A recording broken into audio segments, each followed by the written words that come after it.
You're watching Noir Street. I'm your host, Nero Wolfe. Every story hides a secret, and every shadow hides a clue. Tell us where in the world you're watching from. Subscribe, tap the like button, and join us as we drift into mystery. Chapter 1. Hands full of nothing, they found Cal Mercer on his apartment floor, with his fist clenched like he was holding a secret. But when Wolfe pried the fingers open, there was nothing, just a crescent of nail marks in his own palm. No weapon nearby, no struggle worth the word, no mess worth a mop. Only the room felt staged, too quiet, too neat, like a lie told politely. Wolfe whispered to the empty hand, "What did you drop before you died?" It started the way many things start at West 35th Street, quietly with the house in good order and Wolfe in a mood that required the world to behave. The orchids had behaved, Theodore had behaved, Fritz had behaved. I had behaved, which is to say I had kept my hands off Wolfe's desk and my mouth on a short leash. Wolfe came down from the plant rooms at 11, sat in the red leather chair as if gravity had been invented for his comfort, and accepted his coffee without approving of it aloud. That was normal.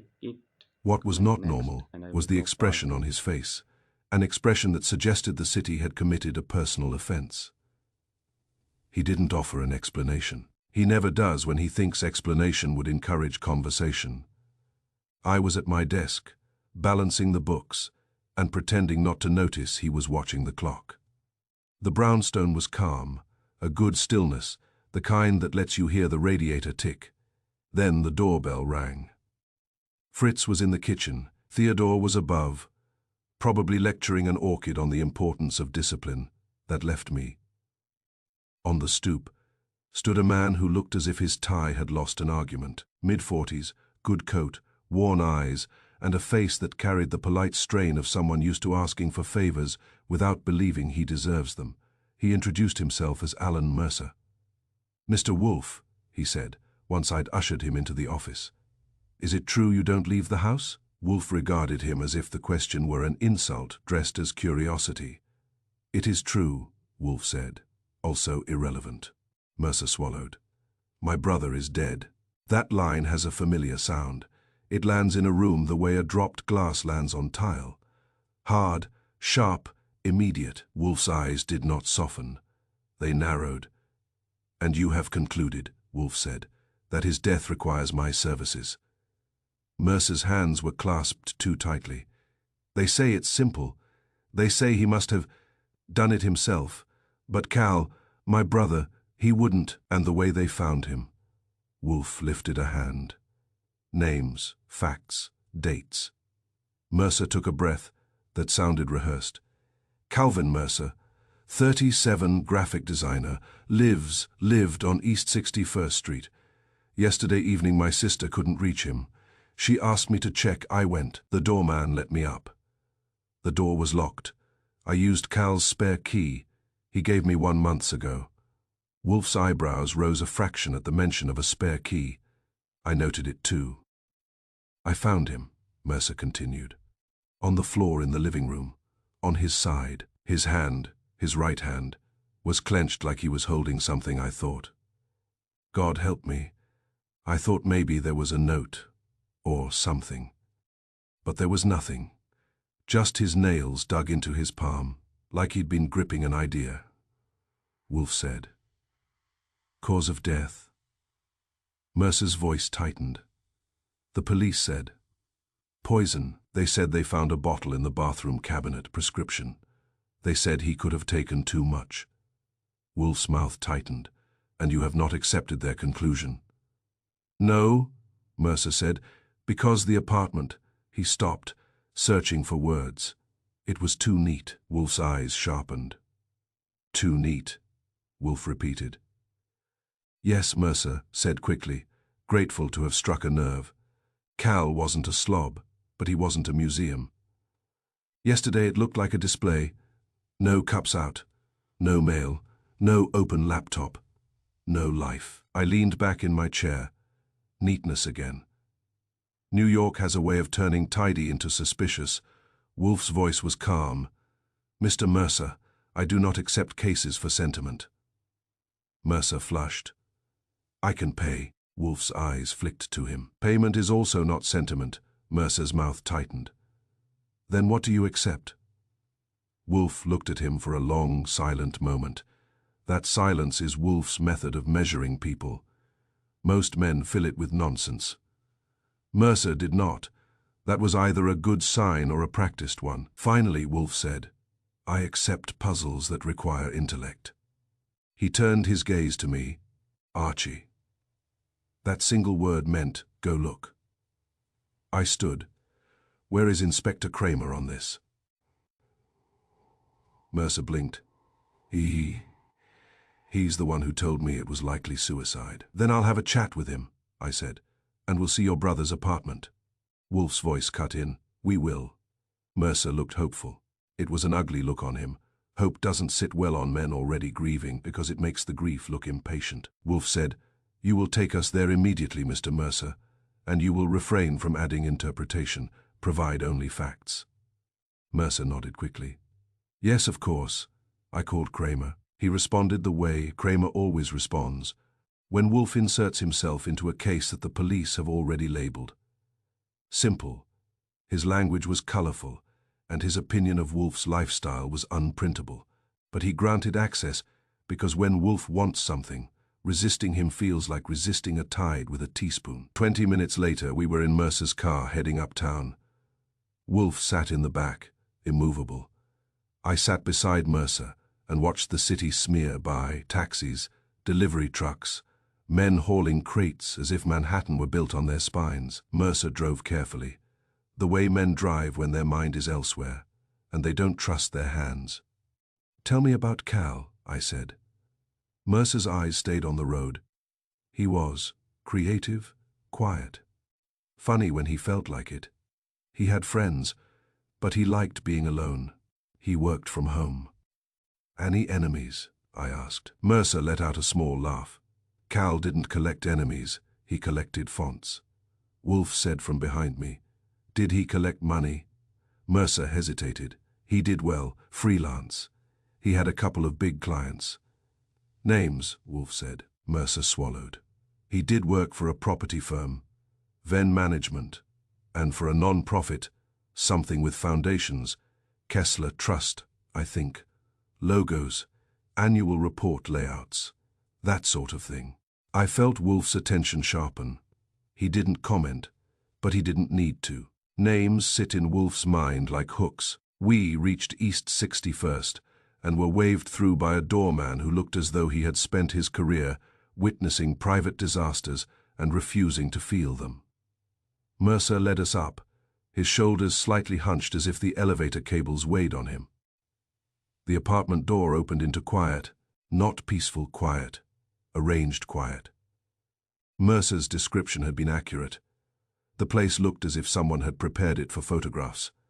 The living room held a sofa, a coffee table, a chair by the window. Nothing lay askew. No magazine with a folded corner.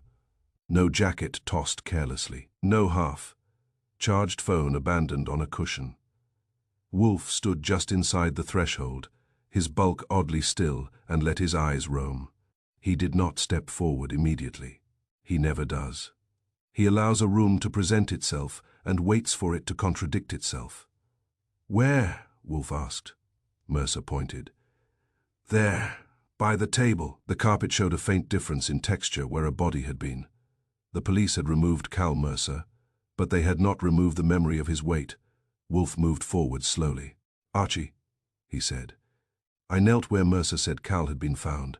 The carpet was clean. Too clean. I brushed a fingertip along the fibers and found nothing. No grit, no stray hair, no crumb.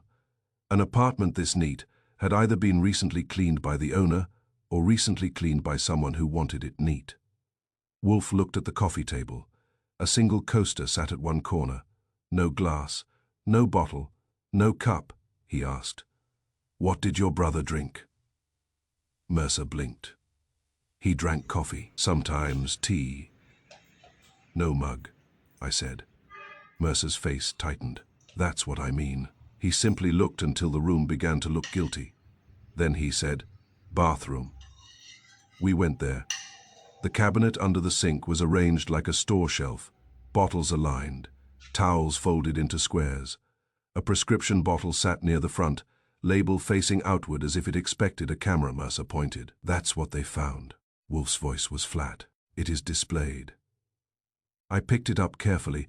The label was for a sedative, legitimately prescribed. The cap was on. It contained pills. Did he take it? I asked Mercer. Mercer shook his head. He said it helped him sleep sometimes. Wolf watched the cabinet shelf rather than the bottle. Does your brother normally align labels?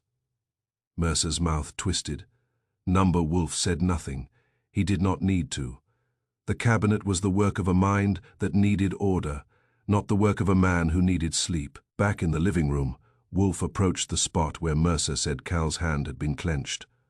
Wolf did not kneel. He doesn't kneel unless forced.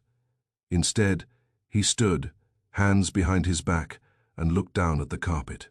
What did the police do with his hand? Mercer asked, voice thin, and found nothing. Mercer nodded. Nothing.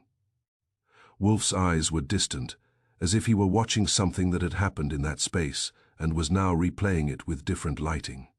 A fist is a container, Wolf said quietly. When it is empty, it has either always been empty or it was emptied. Mercer swallowed. You think someone took something from his hand? I think, Wolf corrected, that your brother believed he held something worth keeping. He clenched against loss. I crouched again, examining the carpet fibers near the spot. Then I looked at the coffee table legs. One leg had a faint scrape on its underside, a light mark that didn't match the others. Moved, I murmured. Wolf's eyes flicked to it. Yes, Wolf said, slightly. Mercer frowned. The table, Cal never moved it. Wolf's voice was calm. Summoning did. I moved around the table. The carpet showed a faint indentation where the leg had been more heavily pressed before. The current placement was only a fraction off, less than an inch, but enough. Summoning adjusted it, I said. Wolf nodded. To improve the composition. Mercer stared at him. Composition. Wolf turned to him. Your brother was a designer. Mercer blinked. He arranged images, Wolf said. He understood how the eye reads a room. Therefore, the person who staged this scene was either ignorant of that or imitative of it, I said, or trying to frame the scene for someone else's eye. Wolf's gaze went to the wall above the sofa. A framed print hung there. Simple, modern, balanced. Too balanced. The corners were aligned with a precision that suggested measurement. Wolf asked Mercer, did your brother measure frames? Mercer shook his head again. Number, Wolf murmured. Then someone measured him. I moved to the desk area in the corner. A laptop sat closed, centered on the desk. No papers, no scraps, no pencil. A man who designs for clients rarely leaves a desk bare, unless he intends to leave it bare. I opened a drawer, carefully because Kramer would roar if I turned evidence into confetti empty. The next drawer, empty, the third empty. I looked up at Wolf. No clutter anywhere. Wolf said, a man's clutter is biography. Mercer's voice trembled. So someone erased his biography? Yes, Wolf said simply. We returned to the living room and stood in a triangle. Mercer near the doorway, me near the desk, Wolf near the body's former spot. Wolf asked, when did you last speak to your brother? Mercer swallowed. 2 days before Tuesday evening. About what? Wolf asked. Mercer hesitated. Nothing important. He said he had a client issue. Something about invoices. Wolf's eyes sharpened. Which client? Mercer shook his head. He didn't say. He just said someone was charging for work that wasn't done. I felt the hair on my neck lift. Wolf's voice stayed mild. Did he sound alarmed? No, Mercer said quickly. Annoyed, like he'd found a smudge on a clean page. Wolf's mouth tightened faintly at the phrase. A smudge, he repeated, as if tasting it. Then Wolf said, the hand? Mercer looked blank. Wolf held out his own large hand, palm up. Your brother clenched his fist. His nails cut his own skin. That is not the gesture of a man asleep. It is the gesture of a man reacting. "You're acting to what?" Mercer whispered. Wolf's eyes were steady. "To sudden loss," I said. "Something small enough to be held, valuable enough to keep, easy enough to remove." "A key?" Mercer asked. Wolf didn't answer. He moved to the entry console by the front door. On it sat a decorative bowl. "Empty, too empty," Wolf asked. "Where does your brother place his keys?" Mercer frowned. "There, usually." "Usually," Wolf echoed. I opened the bowl and ran my fingers along its interior, clean. No coins, no lint, no dust. "Summoning cleaned the bowl too," I said. Wolf nodded. "Because keys are traces." Mercer's face went pale. "You think someone took his keys?" "I think," Wolf said, "someone took a key." He turned and looked at the door lock. No damage, no scratches, no forced entry. "A visitor entered," Wolf said, "with permission or with access."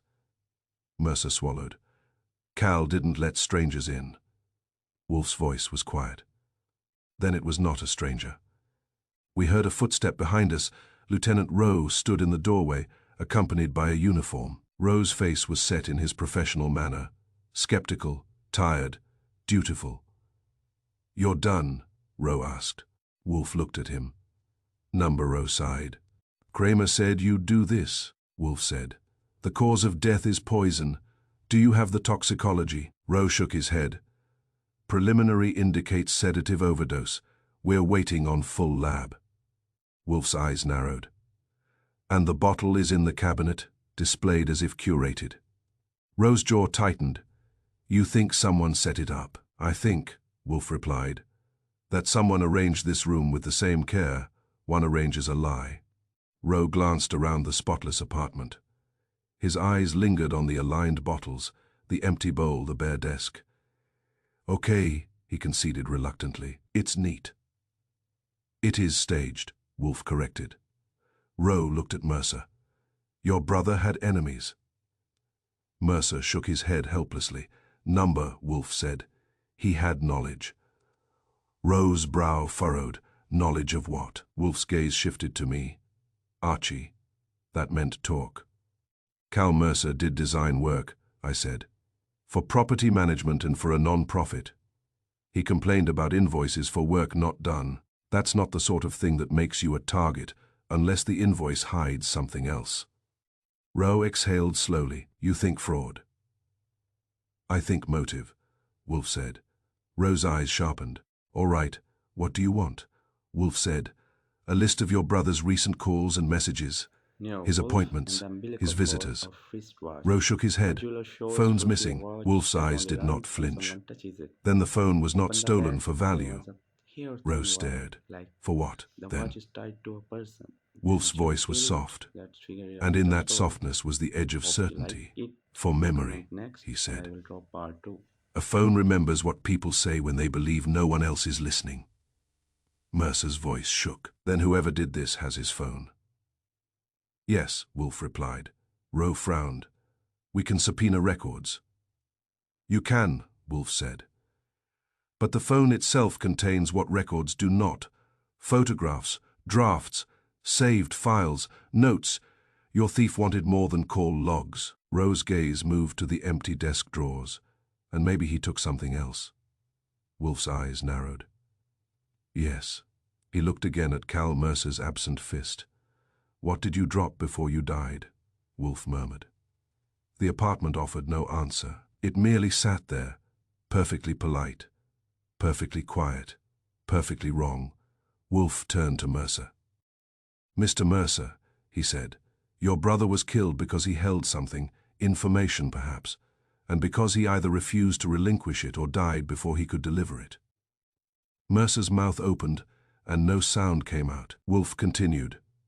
"You will provide Archie Goodwin with a list of your brother's clients, colleagues, and contacts.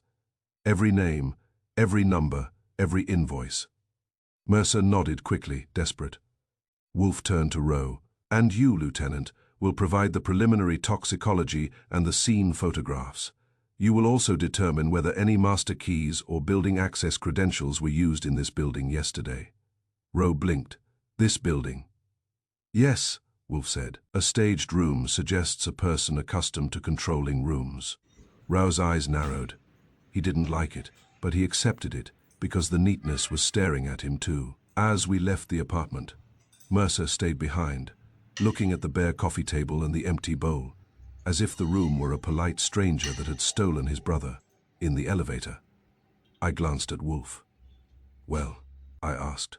Wolf's eyes were distant. This, he said, is a murder committed by someone who believes cleanliness is concealment. Or comfort, I said. Wolf's mouth tightened. Comfort is honest. This is deliberate. Outside, the city was its usual self-dirty, loud, indifferent. People hurried past the building without looking up, because New York has learned not to stare at tragedy. It interferes with lunch. We rode back to the brownstone in silence. When we arrived, Fritz met us at the door, took one look at Wolf's face, and wisely said nothing about the schedule. Wolf went to his chair. I went to my desk. The orchids upstairs would receive their water at 4, as they always did, because Wolf's world maintains its rituals even when the city forgets its morals. After a long moment, Wolf spoke again. Archie. Yes, a clenched fist, he said, is an accusation. Against who? I asked. Wolf's eyes sharpened. Against the person who made it empty, he said. Now find me the thing that was removed. I reached for the telephone because, if Cal Mercer died with his hand full of nothing, it meant someone had taken something that mattered. Small enough to vanish, important enough to kill for, and dangerous enough to scrub a room until it looked like good manners.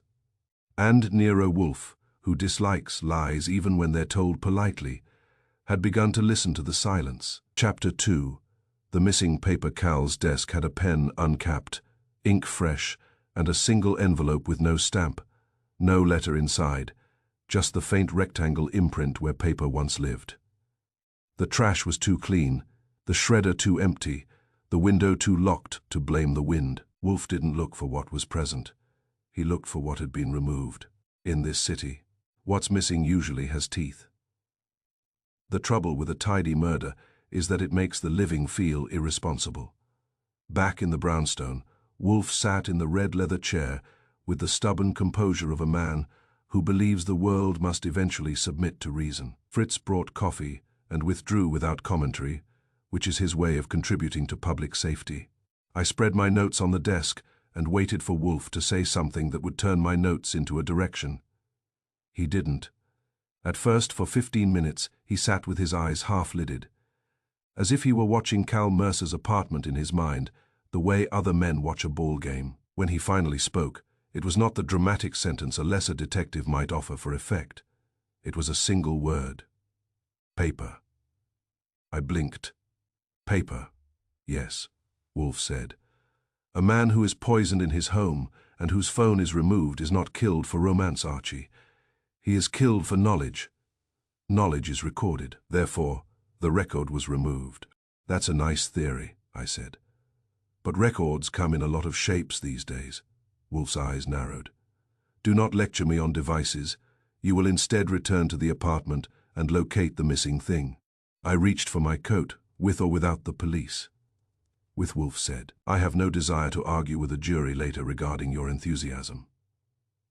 I called Lieutenant Rowe, who sounded as though he'd been hoping to spend the day arresting someone simpler. But Rowe agreed to meet me at the apartment with a uniform and a photographer. When I arrived, the same doorman waved me through, with professional indifference. He had the face of a man who had seen enough grief to learn. It doesn't tip. Rowe met me upstairs, his notebook already open, his patience already thinning. Wolf sending you back to admire dust? He asked. Not dust, I said. Paper. Rowe's expression tightened. We've already processed this place. You processed what you found, I said. Wolf looks for what's missing. We entered Cal Mercer's apartment again, and this time I ignored the general neatness. Wolf had already told me the overall story. Someone had wiped the visible surfaces, squared the edges, and left the apartment like a polite lie. I needed the specific lie. Cal's desk sat in the corner of the living room near the window. It was modern, light wood, minimal. Even for a modern desk, I leaned over it and saw something I hadn't registered the first time, because the overall cleanliness had distracted me. A pen lay near the center of the blotter, uncapped, not tossed, placed. But uncapped. I picked it up carefully. Not because I feared fingerprints, I assumed there were none worth keeping, but because Roe would explode if I introduced my own. The nib was dark with fresh ink. Roe leaned in. So he was writing. Or someone wanted it to look like he was, I said. I turned the pen in my fingers. It was a common enough model, not fancy. The cap lay 2 inches away, aligned parallel to the desk edge. That kind of placement isn't accident, it's presentation. Where's the paper? I asked aloud. Roe's jaw tightened. Desk drawers are empty, we noted it. Did you note this? I asked, pointing. On the desk was a single envelope. No stamp, no postal mark, no address. It was plain, off, white, the kind you buy in a box when you want to send something without decoration. It sat slightly under the blotter as though it had been slid there and forgotten. Except nothing in this apartment looked forgotten. I picked it up. It was empty. But the inside, if you held it under the light, showed a faint rectangular impression, like the ghost of a folded sheet that had rested there for some time. Paper leaves marks if it's pressed long enough, especially if there's been moisture in the air. New York air is mostly moisture and complaints. I looked at Roe. This held a letter. Roe frowned. Could held anything. A single sheet, I said, folded and removed. Roe exhaled. So somebody took a note.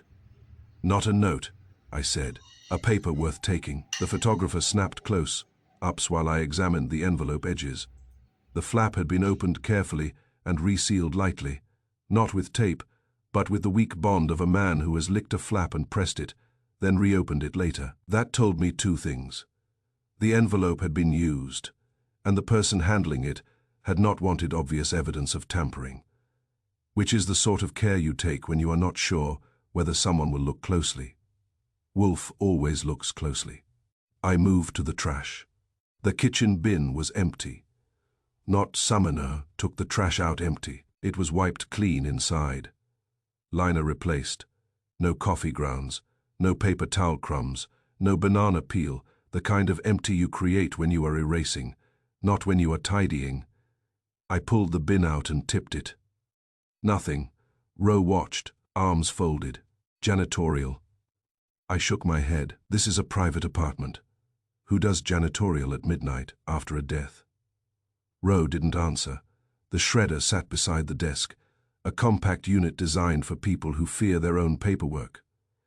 I opened the top, empty, not, recently used, and then emptied, empty, clean empty. Even the little teeth didn't have the usual confetti caught in them. A shredder that has been used regularly always contains evidence of use unless someone has taken the time to clean it. Someone cleaned the shredder, I said. Roe's expression hardened. You're building a case on housekeeping? No, I said. I'm building it on effort. People don't clean a shredder unless they're afraid of what it shredded. Roe shifted his weight.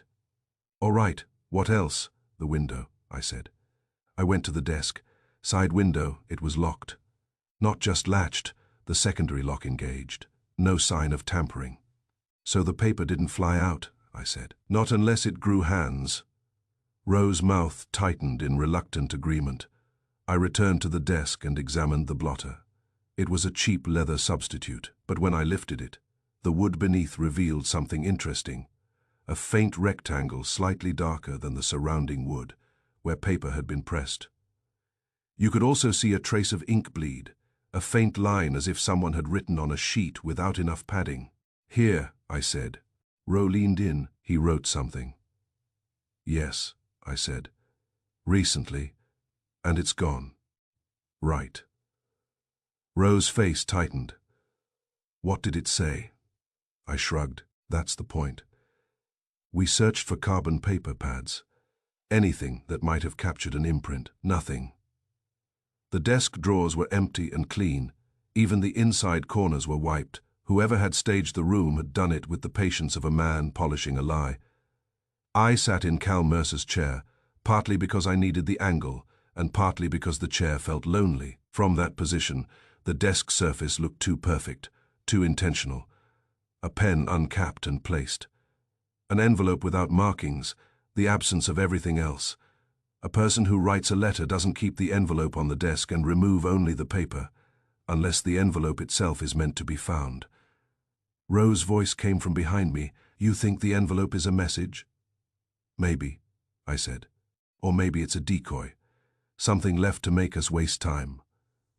Rose frowned. "Then why leave it?" "Because the killer wanted to remove the contents, but didn't want to remove the container," I said. "It's easier to explain an empty envelope than no envelope," Rose grunted. "You think the paper had teeth?" I smiled. "In this city, missing things usually do." Rose stared at the desk again, then at the pen. "You're going to tell Wolf," he said. "That's the plan," I replied.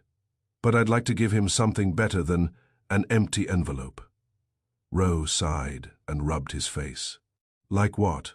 "Like whose paper it was," I said. We moved from desk to the rest of the apartment, looking for evidence of printing, mailing, anything that might indicate Cal had drafted a letter to someone. The printer sat on a shelf near the desk. It was unplugged. I pulled the cord. The plug was clean. Rose frowned. "He unplugged it, or someone did," I said. "If he printed something, there might be a record in the printer's queue, or a stray page in the tray." I opened the tray. Empty. The output slot held no scraps. Even the little rubber rollers looked too clean. A man who uses a printer leaves small traces, paper dust, misfeeds, a corner tear. This printer looked as if it had been wiped with affection. Rose muttered, "This is ridiculous." "It's method," I said. "Whoever did this likes control." Rose's eyes narrowed. "Like your boss, Wolf likes control over truth," I said. "This person likes control over appearance." We checked the closet. Clothes hung neatly, but without personal rhythm. Shoes lined, two lined. The kitchen cabinets had plates aligned like soldiers. Everything screamed. Someone was imposing order, not living in it. Then I found something that didn't belong in a perfectly cleaned room. In the desk's lower shelf behind a stack of untouched notebooks was a small smear of gray on the wood. Not dust, more like graphite or carbon. It had been wiped, but not completely. I leaned closer. "Here," I said. Rose knelt reluctantly. "What am I looking at?" "A rub mark," I said. "Something slid here. Something with a rough edge. Paper doesn't do that, but a folder might." Rose's eyes sharpened slightly. "A file folder." "Or an envelope larger than that one," I said. I pulled the notebooks out. Their covers were clean. Their edges too clean, but one had a faint bend at the corner, like it had been opened recently, and then closed and wiped. I opened it carefully. Blank pages except one. Near the back, a single page had a faint indentation, a pressure mark from writing on a page above it. Rose leaned in. "Can you read it?" "Not like this," I said. Rose looked annoyed. "So what good is it?" "It tells us he wrote more than one thing," I said. "A letter, or a list, or an address, something worth taking." Rose stood and exhaled. "So we have an empty envelope, fresh ink, and a missing sheet. That's your breakthrough." "It's Wolf's," I said. "He'll make it a lever." Rose's phone buzzed. He glanced at it and grimaced. "Kramer wants an update."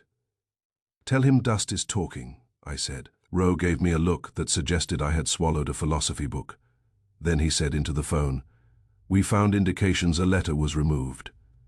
"Yeah, uncapped pen, imprint, empty shredder." "No, I'm not kidding."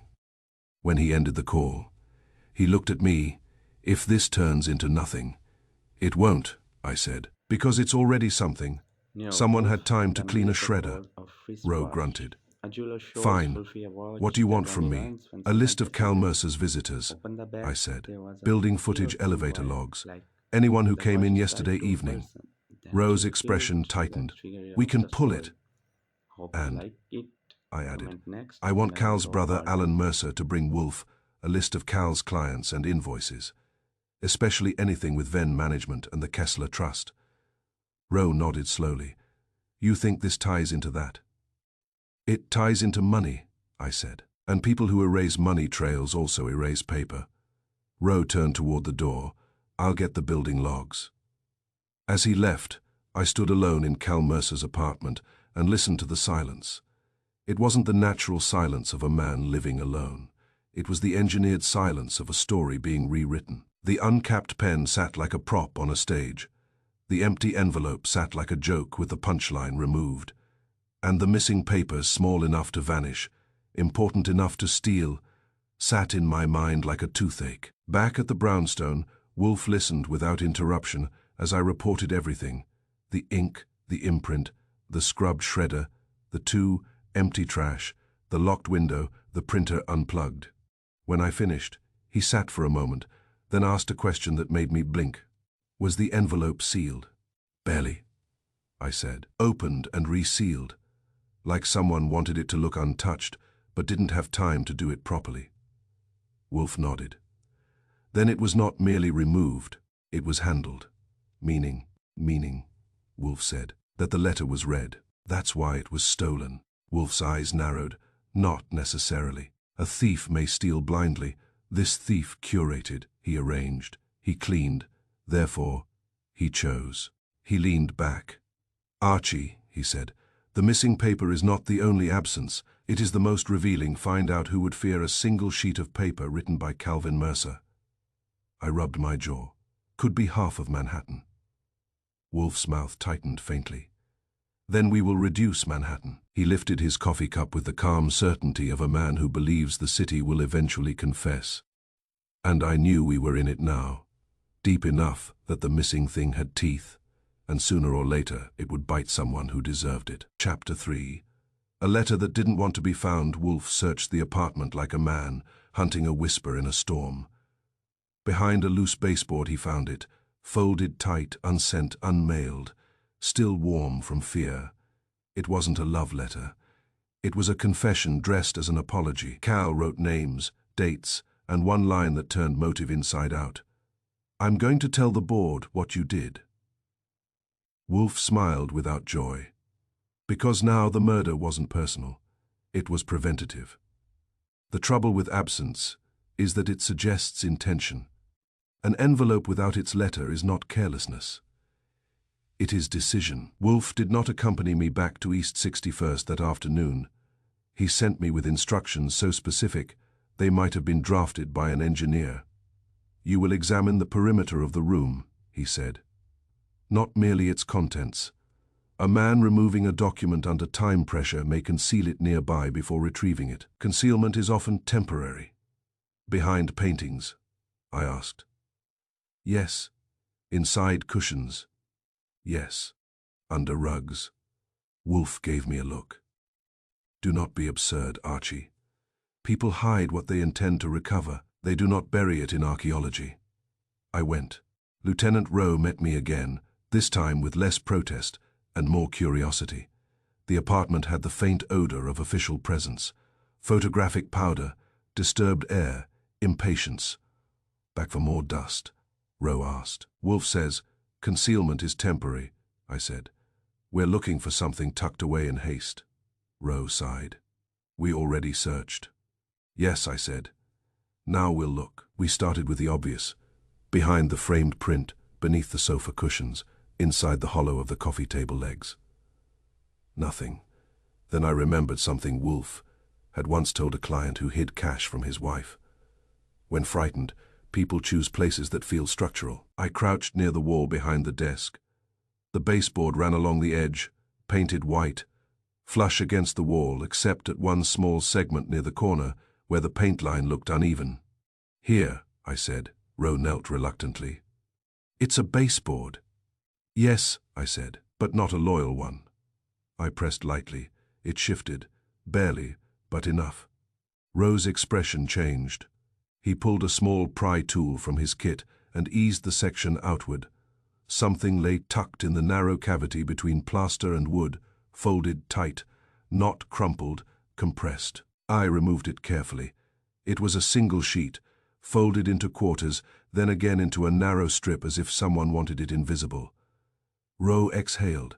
That wasn't there yesterday. Yes, it was, I said. You just weren't listening. I unfolded it. The paper had been creased hastily but not torn.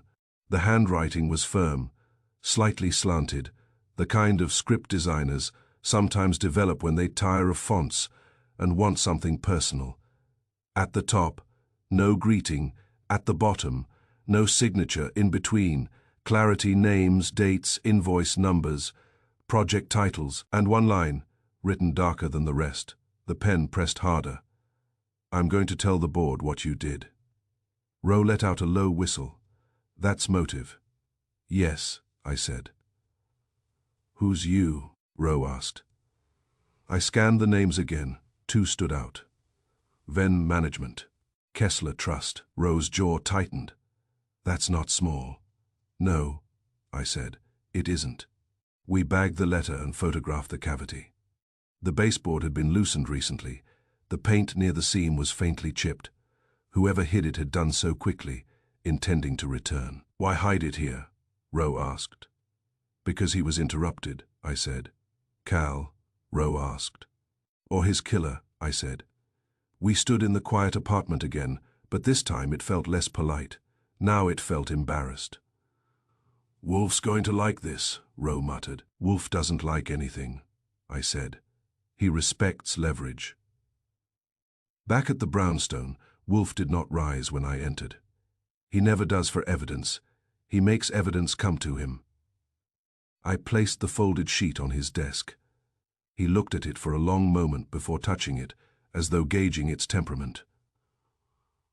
Where? He asked. Behind a loose baseboard, I said. Structural concealment, temporary. Wolf's eyes flicked up at that. Good, he said. He unfolded the letter slowly, smoothing each crease with a thick fingertip. He read in silence. His expression did not change, but his eyes sharpened incrementally, like a lens adjusting focus. When he reached the line about telling the board, his mouth tightened. Yes, he said softly. Preventative? I said. Yes, Wolf agreed. He read the names again. Venn Management, he murmured. Kessler Trust. I sat down. So Cal wasn't writing a goodbye, I said. He was writing a warning. Wolf nodded. A confession dressed as an apology, he said. Note the tone. He anticipates resistance. He anticipates denial. You think he confronted someone? I asked. He threatened to. Wolf corrected. He tapped the line with one finger. I'm going to tell the board what you did. Wolf leaned back. That sentence killed him, he said. I let that settle. So it wasn't despair, I said. It was escalation. Yes, meaning whoever. Ewes had reason to silence him before the board heard anything. Precisely. Wolf folded the letter once more, not as tightly as it had been found, but carefully, and placed it on his desk. Archie, he said. Yes. Obtain the board members of the Kessler Trust, also the executive structure of Venn Management, and determine which individual connects both. You think it's the same person, I said. I think, Wolf replied, that fraud of this scale prefers centralized control. And Cal found the smudge, I said. Yes, Wolf steepled his fingers. The room was staged, he said. The phone was removed. The letter was hidden but not destroyed. That suggests interruption. Meaning? I asked. The killer did not complete his cleaning, Wolf said. He removed visible threats but missed the structural one. Or didn't find it, I said. Yes, Wolf's eyes gleamed faintly. He believed the desk was the only risk. He did not imagine that Mr. Mercer would distrust his own environment enough to hide evidence behind a baseboard. I smiled faintly. Designers, I said. They understand walls. Now, he said, We proceed from motive to opportunity. Meaning? I asked. Meaning, Wolf said. We determine who knew Mr. Mercer intended to go to the board. And who had access to his apartment, I added. Yes. He leaned forward slightly. And Archie? Yes. This is no longer speculation. It is accusation waiting for structure. I stood. Then I'll get you structure. As I reached for the telephone, I glanced once more at the letter on Wolf's desk. A single sheet, names, dates, one dangerous sentence. It had been folded small enough to hide behind a wall, but large enough to topple someone important. And somewhere in Manhattan, someone who liked rooms tidy and narratives polished had just discovered that one piece of paper had survived. Wolf did not smile often, but, as he watched me dial, there was something in his expression. Not joy, not satisfaction. Certainty, because now the murder had a spine. And in this city, a spine is what breaks first. Chapter 4. The people who would panic the letter pointed to Larkwell Housing, the charity that promised homes but smelled like profit. Cal was their numbers clerk, small man with big receipts. 3 names kept repeating in his notes: Evan Drake, director; Tessa Rowe, legal; and Miles Garner, security contractor. Any of them could fear an exposed scheme, but only one would fear that specific letter being delivered. Wolf pocketed the paper like it was a loaded gun. If you ever want to see how fast virtue can turn into self-defense, walk into a non-profit office after someone mentions the board. They call it governance, which is a polite word for a room full of people with titles who don't like surprises. Cal Mercer's letter had been aimed straight at that room. Wolf, naturally, wanted to know who would rather kill than let it land.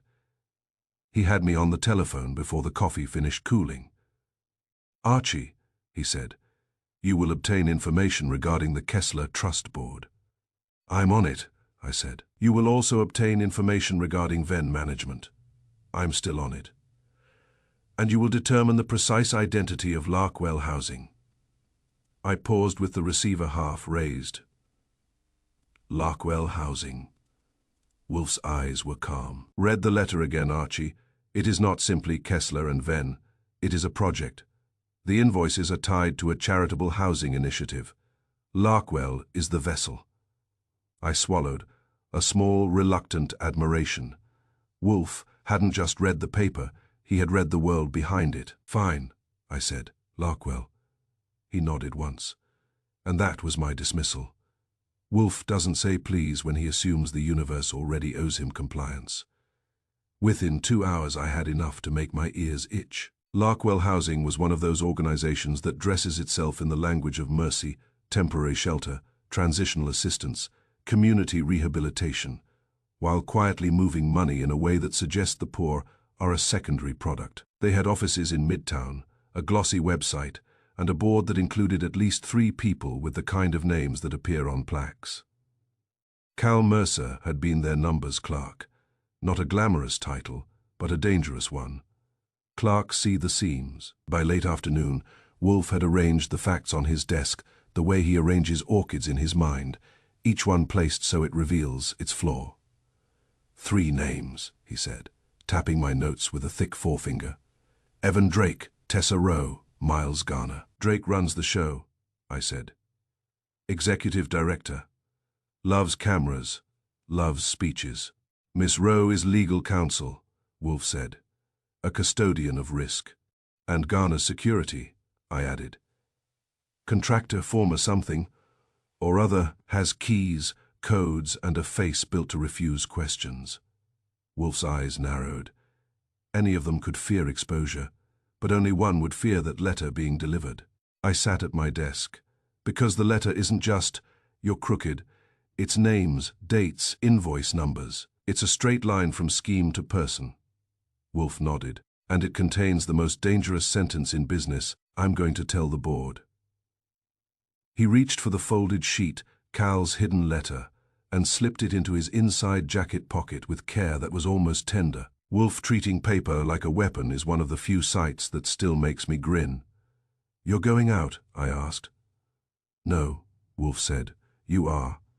Of course, Larkwell Housing's offices were on the 12th floor of a building that smelled of carpet glue and ambition. The reception area had photographs of smiling families and staged construction shots that looked as if the building itself had posed for the camera. A large plaque listed donors. The names were etched deep enough to survive shame. A receptionist with a pleasant voice and tired eyes looked at my card and decided whether I was trouble. "I'm here about Calvin Mercer," I said. The pleasant voice cooled a degree. "We're all very sorry." "That's good," I said. "Sorry is a start. I'd like to speak with Mr. Drake." She dialed, listened, and gave me a smile that suggested I had been granted a favor. "Mr. Drake can see you briefly." I was ushered into Evan Drake's office, which was decorated the way men decorate when they want the world to believe they are important but approachable, tasteful art, a couch that looked unused, and a framed mission statement that had never fed anyone. Drake stood to shake my hand, mid-40s, handsome in a way that had been practiced, suit sharp enough to cut paper. "Mr. Goodwin," he said warmly, "we appreciate your concern." Cal was valuable. How valuable? I asked. His smile held. He was meticulous, reliable. Dangerous? I asked. His smile flickered, then recovered. "I'm not sure I understand." "Cal kept notes," I said. "He wrote a letter to the board." Drake's eyes tightened slightly at the corners. That was the first real emotion I'd seen.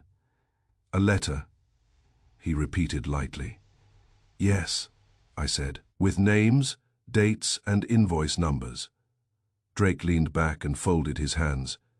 If Cal had concerns, he should have raised them internally. "He planned to," I said. "Then he died."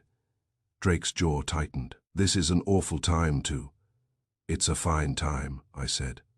"Awful times are when truth gets loose."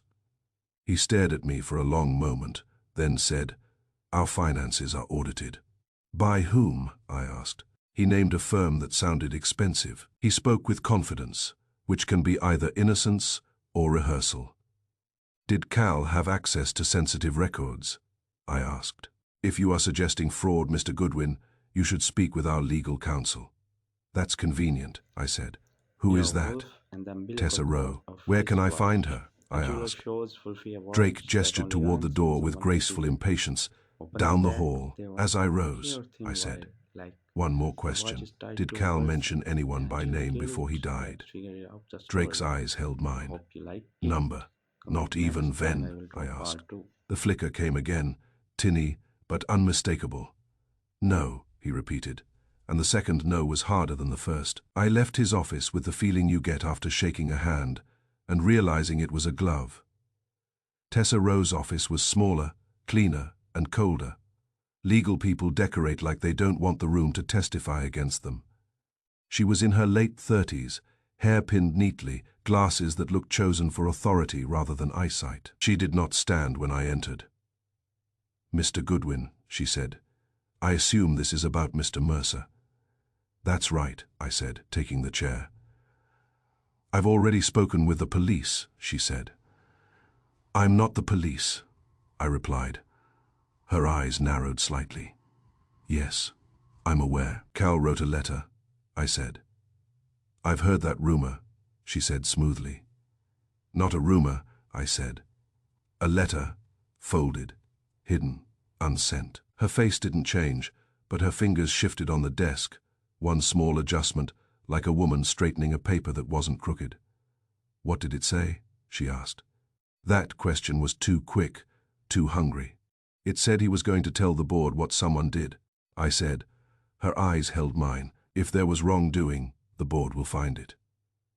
"Would you like them to?" I asked. Her smile was thin. "I like compliance." "You're a lawyer," I said. "You like risk. I like preventing it," she corrected. "Did you know Cal was upset?" I asked. She paused a fraction. "He had questions." "About invoices?" I asked. She nodded once. "He asked about vendor contracts and expense allocations." "And you answered?" I asked. "I asked. By Mr. Drake," she said. I leaned back. "So Cal goes to Drake. Drake sends him to you. You send him back to Drake." That's a nice little circle. Her expression cooled. That is how organizations function. Until someone threatens the board, I said. Her gaze sharpened. Did he threaten the board? Did he? I countered. She held my eyes for a long moment and then said, very carefully, Mr. Mercer was anxious. He imagined patterns. I smiled. Patterns are real. That's why we have numbers. Her jaw tightened. If you have evidence, provide it to the police. I'll provide it to whoever can use it, I said, standing. As I reached the door, she said, Mr. Goodwin. I turned. Her voice was flat. Be careful. When people panic, they do foolish things. I nodded. I've noticed, and I left her office with the feeling you get when a warning is also a promise. Miles Garner was not in an office. He was in a corridor near the security panel, like a man who prefers proximity to levers. He was early 40s, thick neck, eyes that stayed too still. His jacket had the faint bulge of equipment. Radio tools. Maybe something he wouldn't name unless pressed.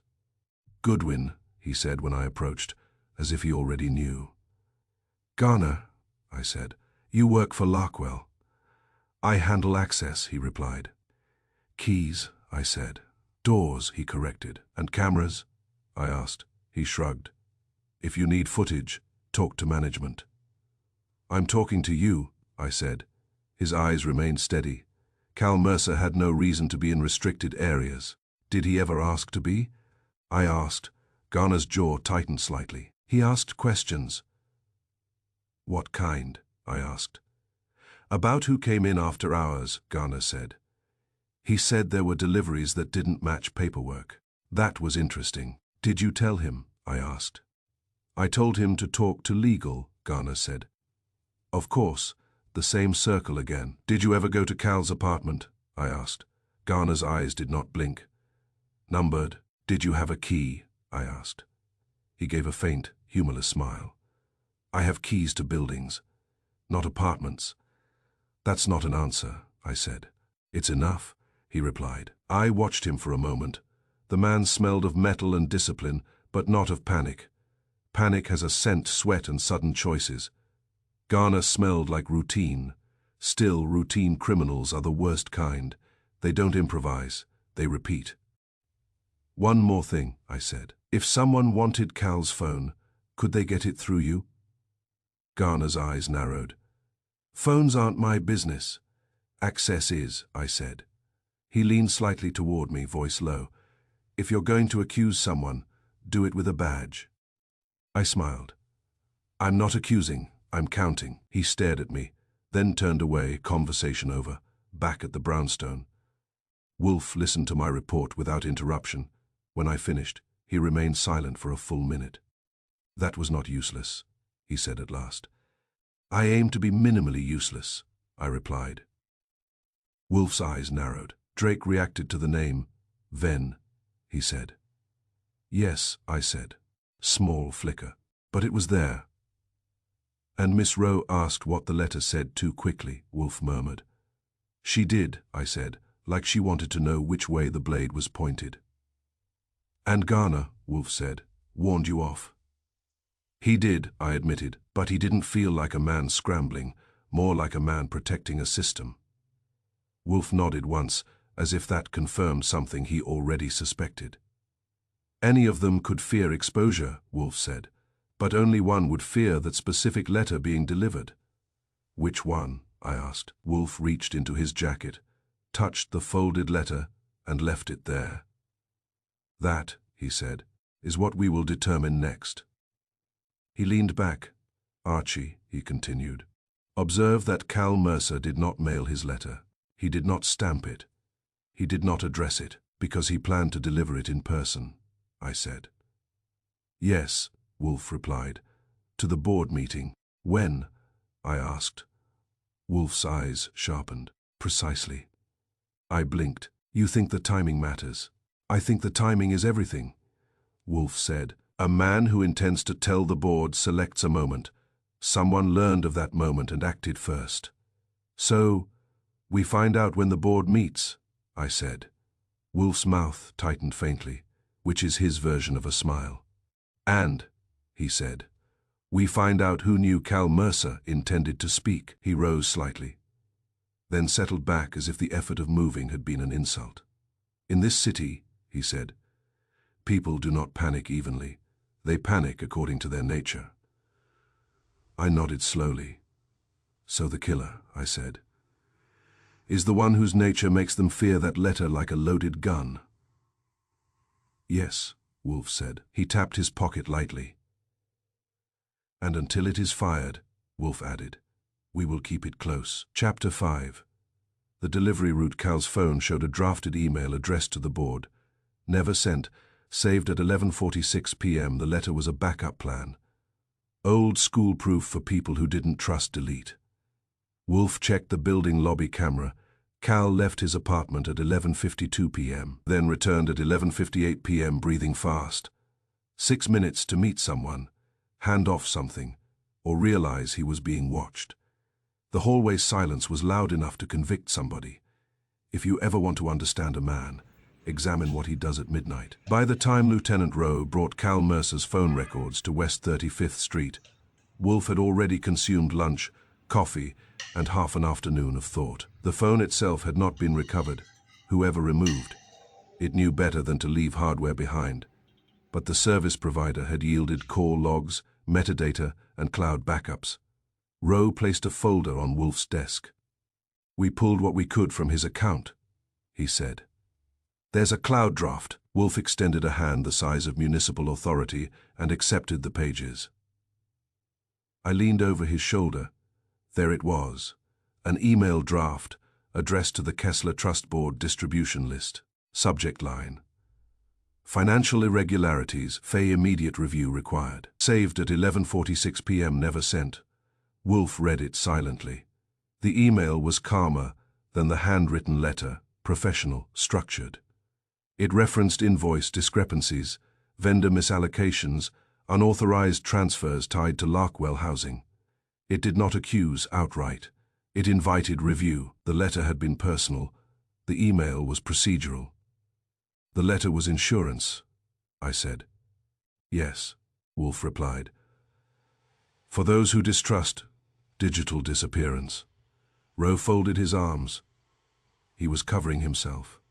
He was escalating. Wolf corrected. I traced the timestamp with a finger. Saved at 11:46, I said. He writes the email, doesn't send it. Why? Rowe asked. Because, Wolf said quietly, something intervened. Rowe produced another sheet. We pulled lobby camera footage from his building, he said. Time stamped. Wolf nodded for him to continue. At 11:52 p.m., Cal Mercer leaves his apartment, Rowe said.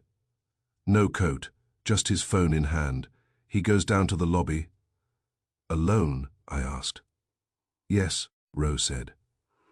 No one else visible in the corridor, and, Wolf prompted. At 11:58 p.m. he returns, Rowe said. Breathing hard, he looks agitated. Rowe handed over still images. Wolf examined them without visible reaction. Cal Mercer exiting, focused, purposeful. Cal Mercer returning, jaw tight, shoulders raised, eyes scanning. 6 minutes. Wolf set the images down. 6 minutes, he repeated softly. Not enough time to go far, I said. Enough time, Wolf replied. To meet someone, Rowe nodded. Or to realize something. I leaned back.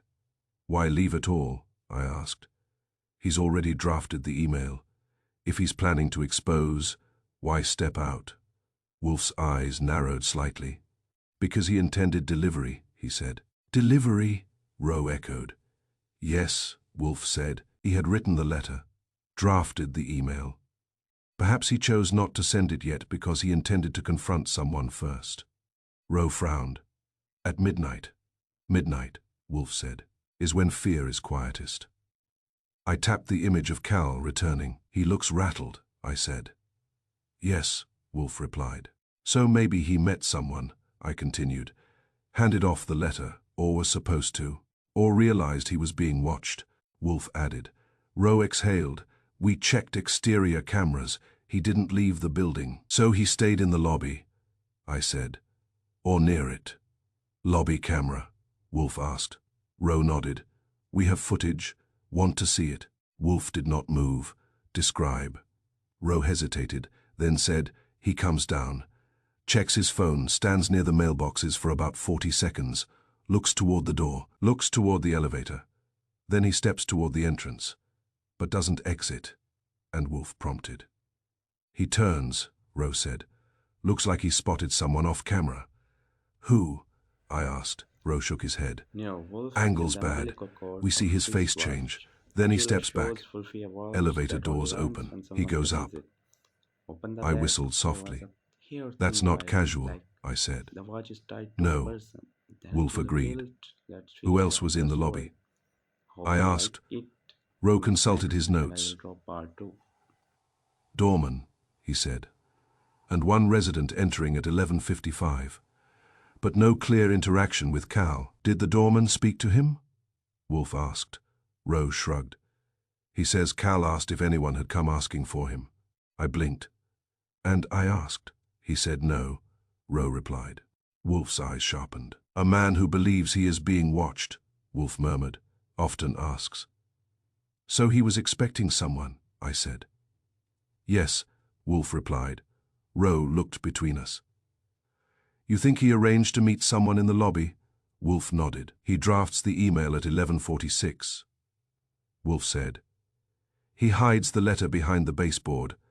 At 11:52 he goes down, perhaps to meet the person implicated, perhaps to confront. And then he doesn't, I said. Yes. Why not? Rowe asked. Wolf's gaze settled on the still image again. Because, he said quietly, the person he intended to meet did not arrive alone.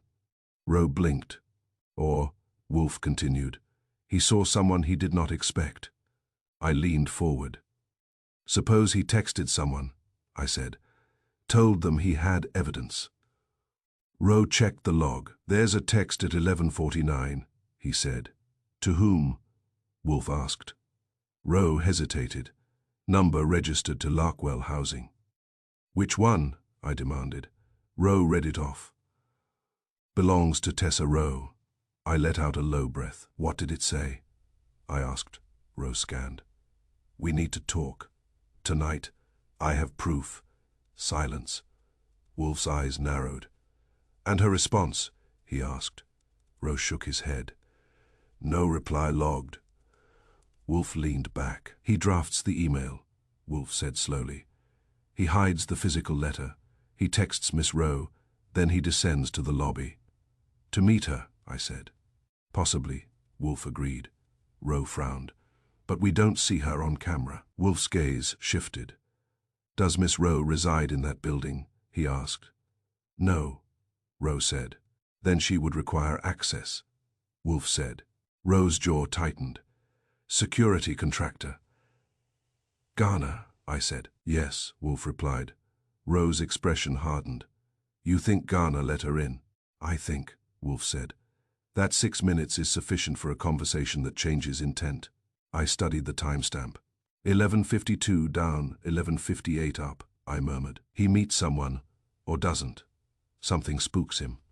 Perhaps he hands off the letter, Rowe said. No, Wolf replied firmly. The letter was still in the apartment. Rowe nodded slowly. Right. Hidden. So he went down empty-handed, I said. Wolf shook his head slightly. He went down with his phone, Wolf said, and with knowledge. Then what changed? I asked. Wolf tapped the desk once. The hallway, he said. What about it? Rowe asked. It was silent, Wolf said excessively. Rowe frowned. Wolf elaborated. A man returning from an aborted confrontation does not breathe fast unless he has perceived threat. So someone followed him, I said. Or was waiting, Wolf replied. Rowe checked another page. Elevator logs show only his card used at that time, he said. No other resident swiped. Master access, Wolf asked. Rowe hesitated. Possible. Garner, I said again. Roe's jaw tightened. The hallway camera, Wolf asked. Roe shook his head. There isn't one. Of course there wasn't. Wolf closed his eyes briefly. Archie, he said. Yes, imagine the sequence. I obliged. He drafts the email, I began. Hides the letter, texts Tessa, goes downstairs to confront her, sees something, or someone, unexpected, returns upstairs quickly, realizes he's exposed. Someone follows or precedes him to his apartment. He enters, they enter. And then, Roe prompted. Poison, I said. Wolf's eyes opened. Administered how? He asked.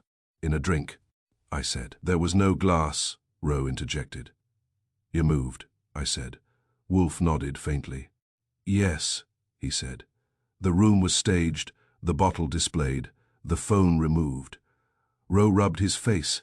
So the killer meets him, or nearly meets him, in the lobby. Something unsettles Cal. He goes back up. The killer follows. They confront. Poison administered. Scene cleaned. Or, Wolf said, the poison preceded the lobby. We both looked at him. Meaning, I asked. He may have been poisoned before he descended. Wolf said, the agitation could have been physical.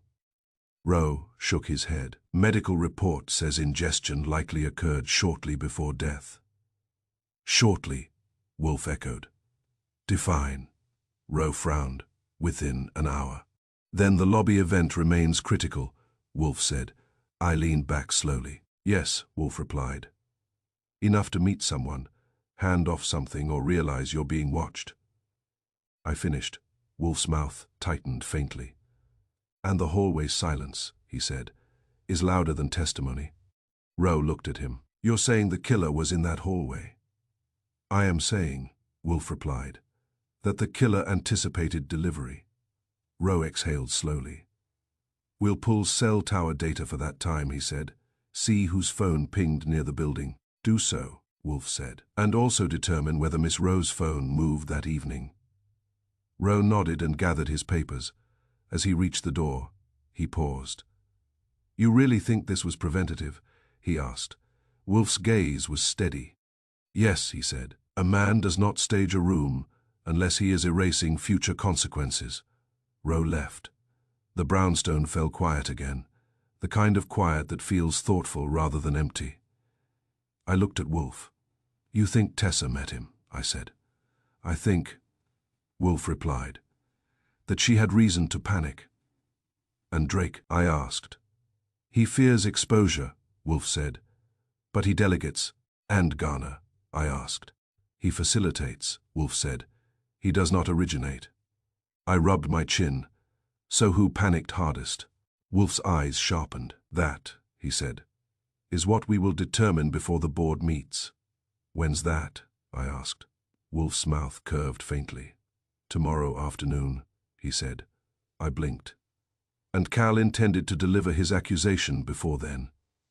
Yes. So someone moved first, yes. Wolf leaned back, massive and composed. In this city, he said quietly, fear travels faster than mail. I nodded slowly. And 6 minutes, I said, can be enough to kill a man. Wolf did not smile. No, he said. 6 minutes is more than sufficient. Chapter 6. The killer's clean shoes. Cal's cause of death wasn't obvious until Wolf noticed the faint dot at the base of his neck. A needle mark, tinny as a lie, placed like a professional signature. No forced entry, no broken lock, meaning the killer either had a key or had Cal's trust. The injection pointed to someone who preferred certainty over chaos. Wolf muttered, this wasn't rage. This was risk management. If there's one thing the police dislike more than a complicated murder, it's a simple murder that stops being simple. Cal Mercer's death had been labeled an overdose because the prescription bottle sat in the bathroom cabinet like a polite explanation. The bottle was real, the pills were real, the label was real. That was the beauty of it. You could build a lie out of truth if you arranged the truth carefully. Wolf arranged truth better than anyone I have ever known. He also dismantled lies with the same patient offended precision. He sent me to headquarters the next morning with a request that sounded like a whim and was, as usual, a lever. "Archie," he said, "I want the autopsy report." "You want it before the ink dries," I said. "I want it before the police make it comfortable," Wolf replied. Rowe met me at the medical examiner's office, because Kramer had decided Rowe's younger legs could endure Wolf's demands with fewer ulcers. The examiner, a tired woman with steady hands and a voice like clean metal, was not thrilled to entertain a civilian, but Rowe's badge helped, and the fact that Wolf's name still carries weight among people who respect outcomes more than procedure. We stood behind a glass panel while she reviewed her notes. "Preliminary toxicology indicates a sedative in bloodstream," she said. "Consistent with prescription medication." "Consistent," I echoed. "Not conclusive." She gave me a glance. "Nothing is conclusive until the lab finishes. But yes, consistent." Rowe asked, "Any signs of struggle?" "None," she said. "No defensive wounds, no bruising beyond a minor mark at the base of the neck." My ears pricked. "Minor mark?" I asked. She glanced at her chart. "Small puncture. Could be post-mortem artifact. Could be an insect bite. Could be a needle," I said. She looked at me. "Possible, but it's tiny." "Tinny is enough," I said. "Can we see a photograph?" She hesitated, then handed Rowe a set of images. Rowe passed me one. There it was. A faint dot at the base of Cal Mercer's neck, just above the collar line. No swelling, no bruising ring, just a tiny puncture, the kind you might miss if you're focused on bigger things. Rowe frowned. "If that's an injection, it changes everything," I said. The examiner shrugged. "If it's an injection, it suggests administered drug rather than ingestion." "Meaning the pills in the bottle are decoration," I said. Rowe nodded slowly. "We'll have the lab test for injection markers," the examiner said. "But this isn't common for overdoses." "No," I agreed. "It's common for certainty." Rowe and I left. In the hallway, Rowe muttered, "Kramer won't like this." "Kramer will love it," I said. "He just won't admit it until after coffee." Back at the brownstone, Wolf accepted the photograph with the solemnity of a judge accepting evidence. He studied it for a long moment. Then he said softly, "Yes, that's a needle mark," I asked. "It is a puncture," Wolf said, "placed with purpose." "Placed like a professional signature," I said. Wolf's eyes narrowed. "Yes," he replied, "and that is not the action of a man improvising." I sat at my desk and watched him think. When Wolf thinks, the room feels tighter, as if his brain is drawing all the air into one point. "No forced entry," Wolf murmured. "Rowe checked," I said. "Door lock clean, no pry marks, no broken jam." "Therefore," Wolf said, "the killer entered by invitation or by access." "Key," I said. "Or trust," Wolf corrected. I nodded slowly. "Cal goes down to the lobby at 11:52, I said. Returns at 11:58 rattled. If he met someone, it was someone he either expected or recognized. Wolf's gaze remained on the photograph. "The injection," he said, "indicates preference." "Preference," I repeated. "Yes," Wolf said. "Ingestion is uncertain. It can be vomited, it can be delayed, it can be detected by taste. Injection is immediate, controlled." "Risk management," I said. Wolf's mouth tightened faintly. "This wasn't rage," he said quietly. "This was risk management." I leaned back. "All right," I said. "Who among our three suspects likes certainty?" Wolf's eyes lifted at last. "Evan Drake is theatrical," he said. "He prefers persuasion to precision." "Agreed," I said. "He's a speech with hair. Tessa Rowe is legal." Wolf continued. "She prefers certainty within a framework." "She'd love an injection," I said. "Clean, quiet, deniable." "And Miles Garner," Wolf said, "is security. He prefers control of doors and cameras." Also likes clean outcomes, I said. Wolf nodded once. But Wolf added, note the placement. The base of the neck, I said. Yes, Wolf replied, not the arm, because it's hidden under a collar, I said. Exactly, Wolf said. A person thinking of discovery, a person thinking Bjagd. I rubbed my chin. A medical person, I asked. Wolf's eyes narrowed. Not necessarily. An injector requires steadiness, not a diploma. Many people, security contractors, legal counsel with access to emergency kits, directors with private clinics could arrange it. So we don't chase a nurse, I said. No, Wolf replied. We chase a mind. I stared at the photograph again. Cal didn't struggle, I said. No, Wolf agreed. So the needle went in while he was calm, I said. Or while he was distracted. Perhaps, he said. While he was seated, or while his collar was adjusted. I looked up, like someone being friendly, someone close enough. Yes, Wolf said. He leaned forward slightly, and Archie. Yes, the killer's shoes, Wolf said. I blinked. Shoes. Wolf's eyes sharpened with faint irritation, the way they do when I miss what he thinks is obvious. The apartment was cleaned, he said. Meticulously, floors wiped, dust managed. Yet you found a loose baseboard. You found the letter. Because the killer didn't know it was there, I said. Yes, Wolf replied. But he believed he had erased everything else. I nodded.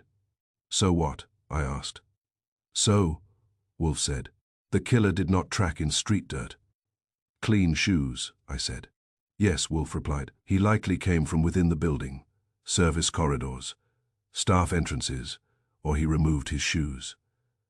I stared. You moved his shoes, I asked. Wolf's mouth tightened. People who stage scenes sometimes remove what betrays them. Shoes betray. Rowe had mentioned the lobby footage. Cal did not appear with a coat. That meant he hadn't gone outside.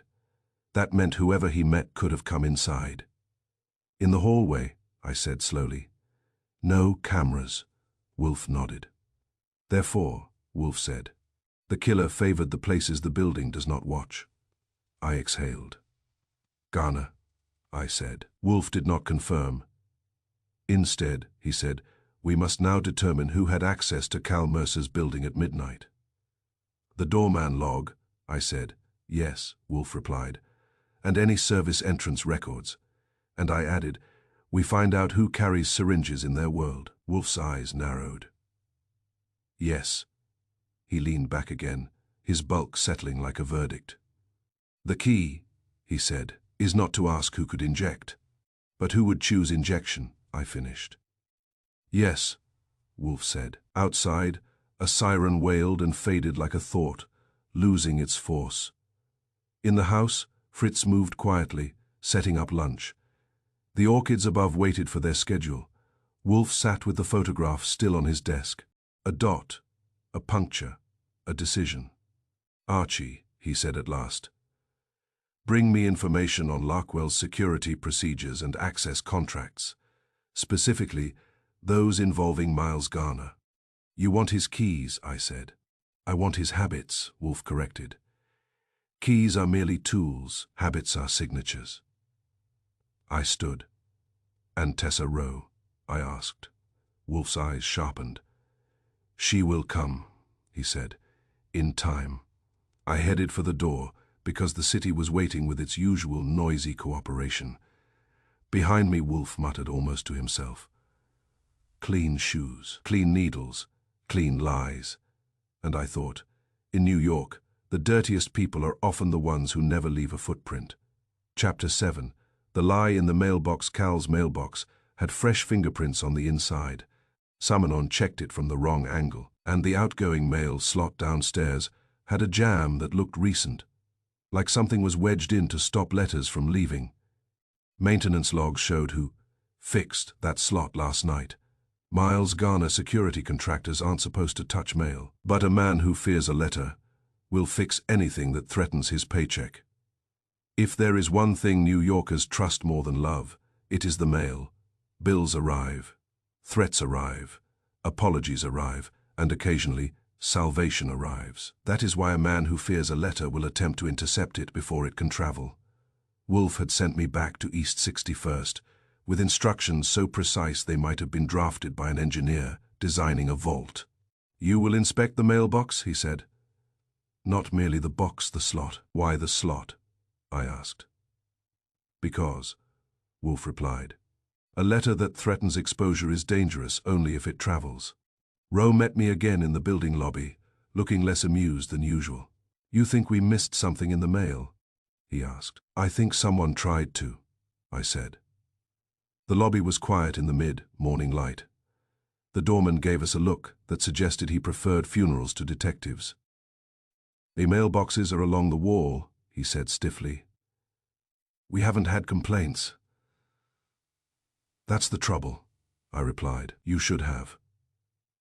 We moved to Cal Mercer's mailbox. It was one of a neat row, brass slots, little keyholes, names printed in tidy black strips. Cal's name was still there. Rowe unlocked it. Inside was nothing, not even dust. I crouched and ran a gloved finger along the inner surface. There, faint but distinct, were smudges. Not the usual horizontal marks from letters sliding in, but vertical streaks along the inner lip. Summonen reached in from above. I said. Rowe frowned. "How?" "From the wrong angle," I said. The slot above the mailboxes, where letters dropped from the carrier, was accessible only to postal workers and building staff. If someone had inserted fingers down through the slot to feel for envelopes, they would leave marks like that. Rowe's jaw tightened. "You think someone checked his box before he did?" "Yes," I said, "or after."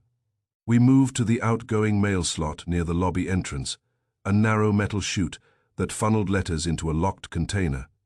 It had the kind of sturdy faceplate designed to survive complaints. I ran my hand along its edge. "Here," I said. Rowe leaned in. At the lip of the slot, near the hinge, was a faint scrape in the metal fresh. Not deep, but recent enough to catch the light. Rowe crouched. "Looks like something got stuck." "Or something was wedged," I said. He opened the lower panel with a master key from the doorman. Inside, the container was empty. "When was this last cleared?" I asked. The doorman shuffled his weight. "Morning pickup, same as always." "Any issues?" I asked. He hesitated. "There was a jam last night. Letters wouldn't slide." "Who fixed it?" Rowe asked. The doorman glanced toward a clipboard near the desk. "Maintenance." Rowe checked the log. Maintenance entry, 11:35 p.m. issue. Outgoing slot obstruction resolved by M. Garner. Rowe's jaw hardened. "No," I agreed. "He's security." The doorman shifted uneasily. He said he was on rounds. Rowe looked at him. "Security contractors don't touch mail." The doorman shrugged weakly. He said it was urgent. I stood and stared at the slot. "If Cal intended to mail that letter," I said slowly, "and if someone feared it, they'd block the slot." Rowe finished. "Yes. And then check his box to see if it was already sent," Rowe added. "Exactly." Rowe exhaled sharply. "So Garner jams the outgoing mail at 11:35. Cal drafts his email at 11:46. Texts Tessa at 11:49. Goes downstairs at 11:52. Perhaps to mail the letter," I said.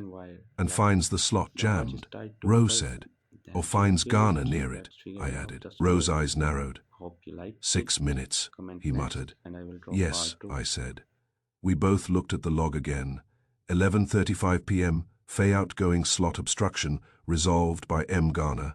Cal leaves apartment at 11:52 p.m., returns at 11:58 p.m., breathing fast. Rowe straightened. "That's too neat," he said. "Neat is what we're dealing with," I replied. Back at the brownstone, Wolf listened without moving so much as a finger. When I finished, he closed his eyes briefly. "Yes," he said. "You're not surprised," I said. "I am rarely surprised," Wolf replied. "He jammed the slot," I said. "Then fixed it." "Yes," Wolf said, "and he checked Cal's mailbox from above." Yes. Why not just wait? I asked. Wolf's eyes opened. Because he feared timing, he said. I sat. He didn't know if the letter had already been mailed, I said. Precisely, Wolf replied. Therefore he prevented its departure. And when Cal came down, I said, he either confronted him or pretended coincidence. Wolf nodded once. Security contractors are not supposed to touch mail, I said. No, Wolf agreed. But a man who fears a letter will fix anything that threatens his paycheck. I leaned back. So Garner panics, I said. He jams the slot. Cal comes down. Sees him. Maybe realizes the mail's blocked. And understands, Wolf added, that someone is intercepting his communication. I exhaled slowly. That's why he returns upstairs rattled, I said. Yes. And then Garner follows. I said. Wolf did not immediately confirm. Possibly, he said. But consider this, Archie. Garner's actions in the lobby are preventative. Blocking mail is not murder.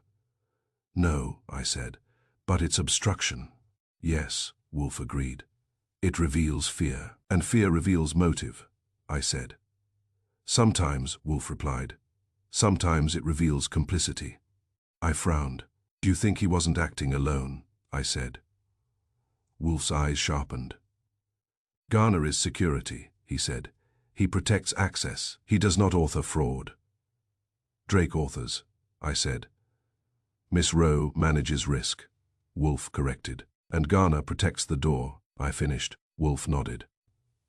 So, who told Garner to jam the slot? I asked. Wolf steepled his fingers. That, he said, is the question that will collapse this structure.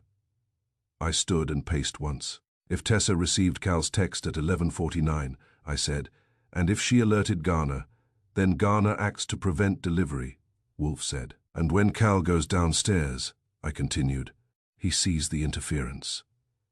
Yes. And realizes someone is blocking him, I said. Yes. And goes back upstairs to retrieve the letter from the baseboard, I said slowly. Wolf's eyes flashed faintly. But it is already hidden, he said. He intended to mail it, but the slot was blocked. He retreats. And Garner knows he hasn't mailed it, I said. Yes. So Garner follows him up, I said. Or Wolf said softly, he informs someone who will. I stopped pacing. You think Tessa injected him? I said.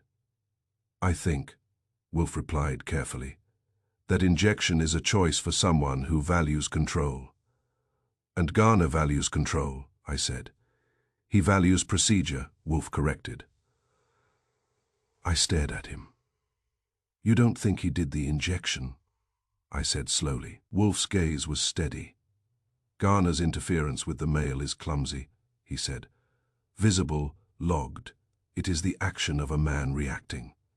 And the injection, I asked, is the action of a mind planning, Wolf said. I exhaled. So Garner jams the slot. Cal sees him. Cal returns upstairs. Someone else arrives, Wolf finished. Who? I demanded. Wolf did not answer immediately. Instead, he reached into his pocket and touched the folded letter again. Archie, he said at last. Arrange for Miss Tessa Rowe to visit. You think she'll come? I asked. Wolf's mouth tightened faintly. She will, he said, because the mail has already betrayed her. I smiled despite myself. And what about Garner? I asked. Wolf's eyes hardened slightly. He will come as well, Wolf said. When he realizes the slot he jammed has opened something larger. I went to the telephone. Because somewhere in Manhattan, a security contractor had touched mail he wasn't supposed to touch. And somewhere else, a lawyer who preferred certainty over chaos had read a text at 11:49 p.m. and made a decision that required a clean needle and a steady hand. In this city, lies move quietly. But mail moves louder, and Wolf was about to deliver something far more dangerous than a letter. Chapter 8. The motive that flipped at Larkwell. Wolf asked Evan Drake about Cal. Evan called him a loyal clerk, smiling like a brochure.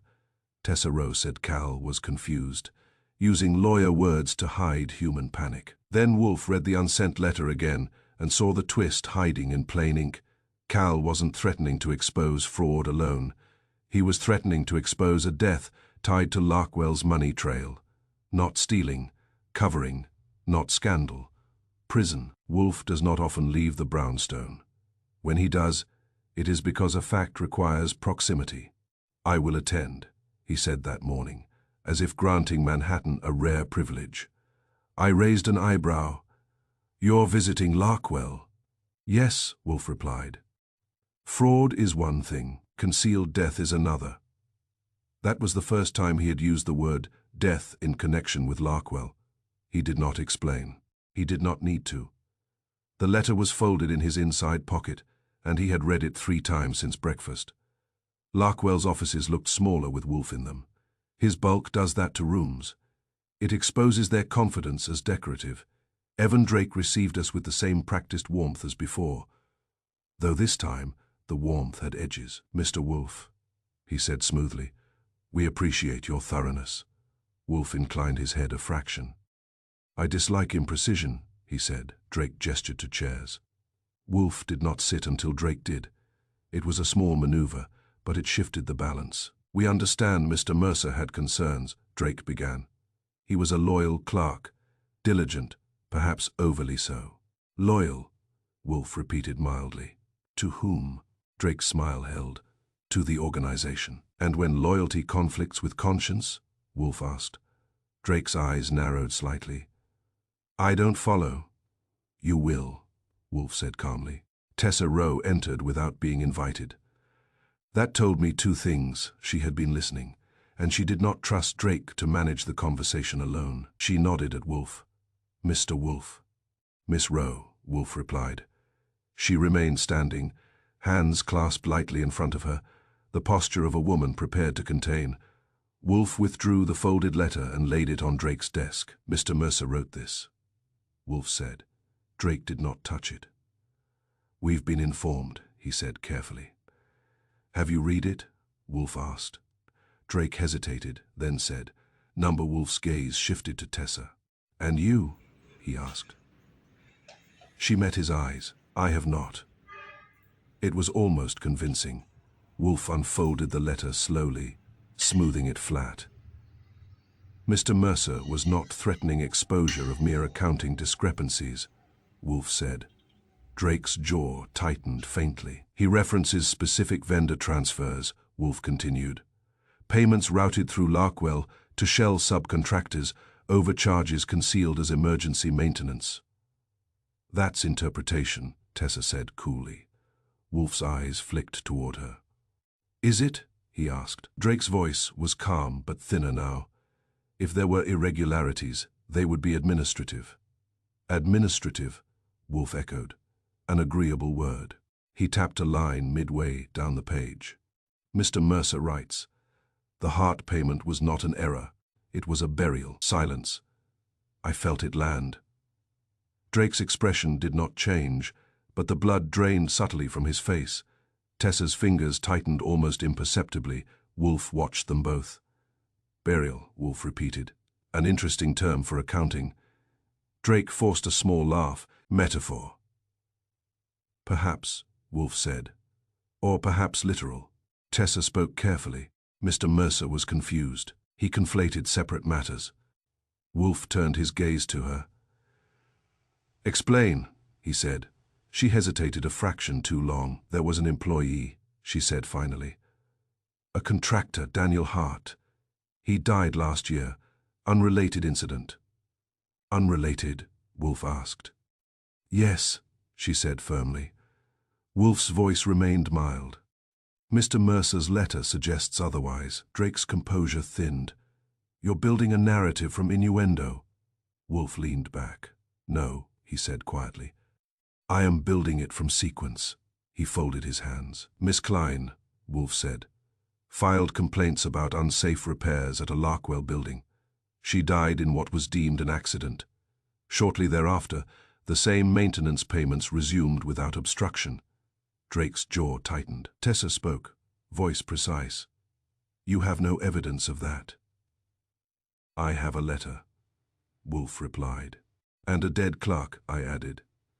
Tessa's eyes flicked to me, then back to Wolf. Mr. Mercer misunderstood internal reconciliations, she said. He saw patterns where none existed. Wolf's eyes sharpened.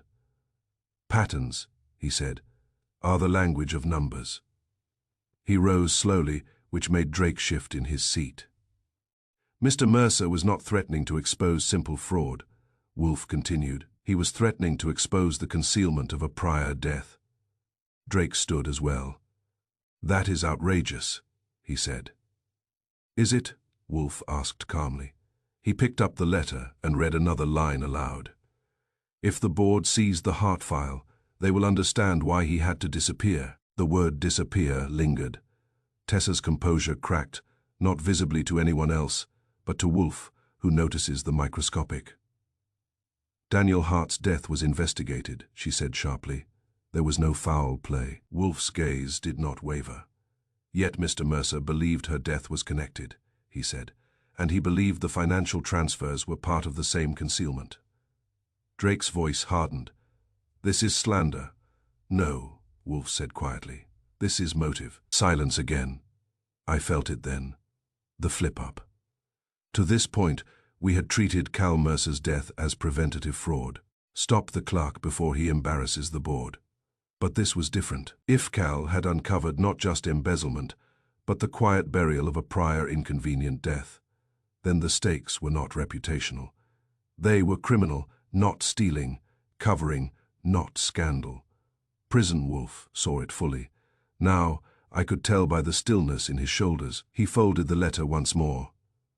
Mr. Drake, he said, did you inform Mr. Mercer of Daniel Hart's death? Drake hesitated. He would have known.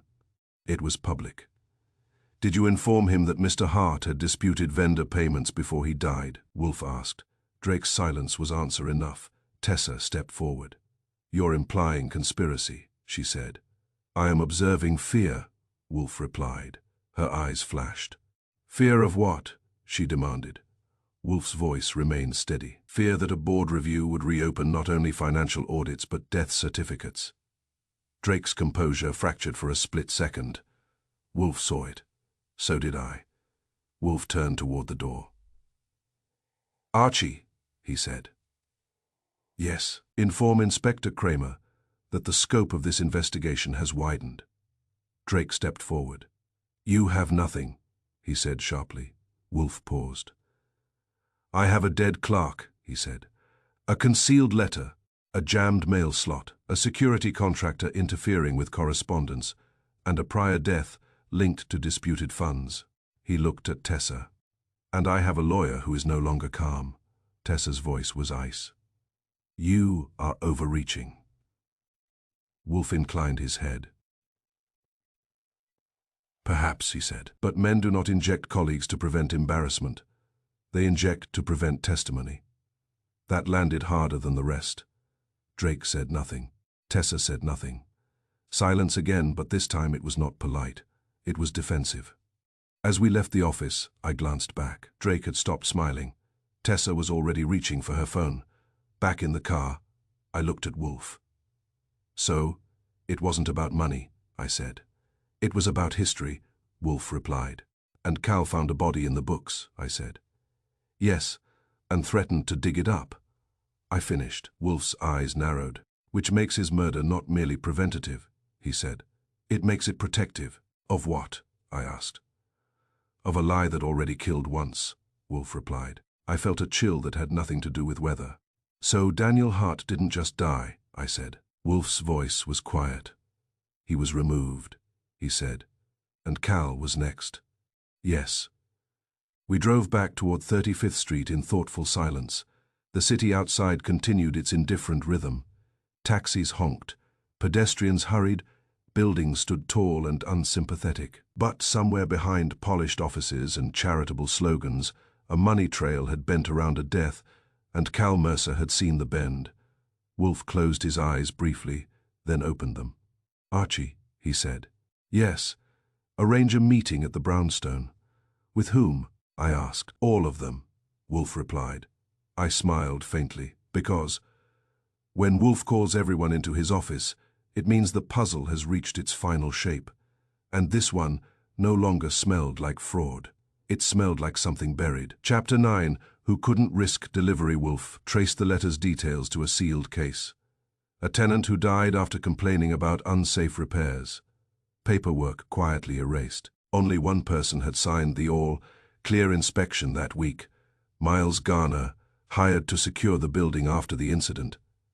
If Cal mailed the letter, it wouldn't just hit the board, it would hit investigators. Miles didn't need Cal silent forever. He needed the letter silent right now, so he jammed the outgoing slot, visited Cal with a security check, and used a needle to make sure no one ever read that confession aloud. Wolf's genius is often described as deduction. That is flattering but inaccurate. Deduction is a method. Wolf's talent is selection. He knows which facts belong together, and he refuses to let them socialize with strangers. After the visit to Larkwell, he returned to the brownstone with a stiffness in his shoulders I recognized.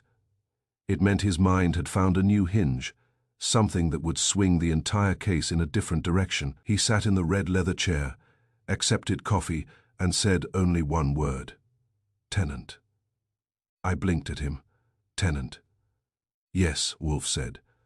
Your friend Mr. Drake and your lawyer Miss Rowe are unpleasant, but they are also decorative. The true danger is elsewhere. That's cryptic even for you, I said. Wolf ignored the comment as beneath him, which is his favorite way to answer.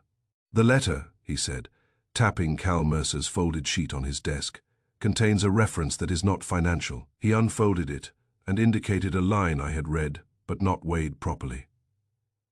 The Ellery inspection was signed off as safe. You know it wasn't. Ellery, I said.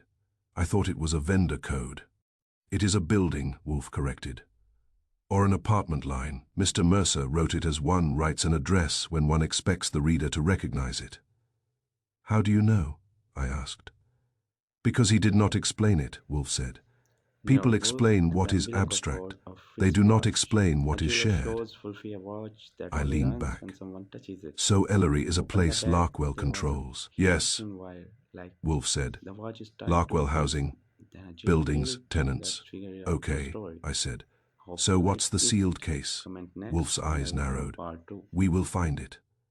He sent me to do the moving as usual. Rowe and I spent the afternoon in the unpleasant company of public records, city inspection reports, and the kind of internal building incident logs that exist only because lawyers require them. We found it on page 7 of a report that had been stamped and filed, and then forgotten by anyone who wasn't paid to remember, the Ellery building. A Larkwell managed property in the Bronx. 6 months ago, a tenant named Marjorie Kine complained repeatedly about unsafe repairs, loose stair railings, exposed wiring, a gas odor that appeared and vanished like conscience. She filed complaints. She sent emails. She threatened to call the city. Then she died. Officially, an accident, a fall down a stairwell, no criminal finding. But the paperwork around the incident was thin in places where it should have been thick. Certain inspection notes were missing. Certain work orders ended abruptly. A follow-up report existed only as a reference without the report attached. And then, in the middle of it, was a signature, Miles Garner, not as a repairman. Not as a contractor, as a security contractor, brought in after the incident to secure the premises and ensure compliance. He had signed an all-clear inspection that week. Rose stared at the paper. Security doesn't sign inspections. No, I said, but a security man can sign anything if no one wants questions. Rose's jaw tightened. This was sealed, not sealed. I corrected, buried. We brought the file back to Wolf like a pair of messengers carrying bad news. He examined it with the calm of a man reading a menu. Yes, he said, that was all. Then he pointed to the signature. Miles Garner, he said. Yes, I replied. He signed off on Ellery's all. Clear after the tenant died. Wolf nodded once. And Cal Mercer wrote about it, I said. He knew the inspection was false. He tied it to the money trail. Which, Wolf said, changes the nature of the threat. Rowe leaned forward. How? Wolf's eyes hardened slightly. If Mr. Mercer mailed that letter, Wolf said, it would not merely reach the board. It would reach investigators. Rowe frowned. Because it references a prior death? Yes, Wolf said. A death that was treated as closed. A death in which Mr. Garner's signature would become evidence. Rowe exhaled. So Garner didn't need Mercer silent forever. He needed the letter silent now. Wolf's mouth tightened faintly, as if appreciating the phrasing. Precisely, he said. I leaned back. And that explains the timing, I said.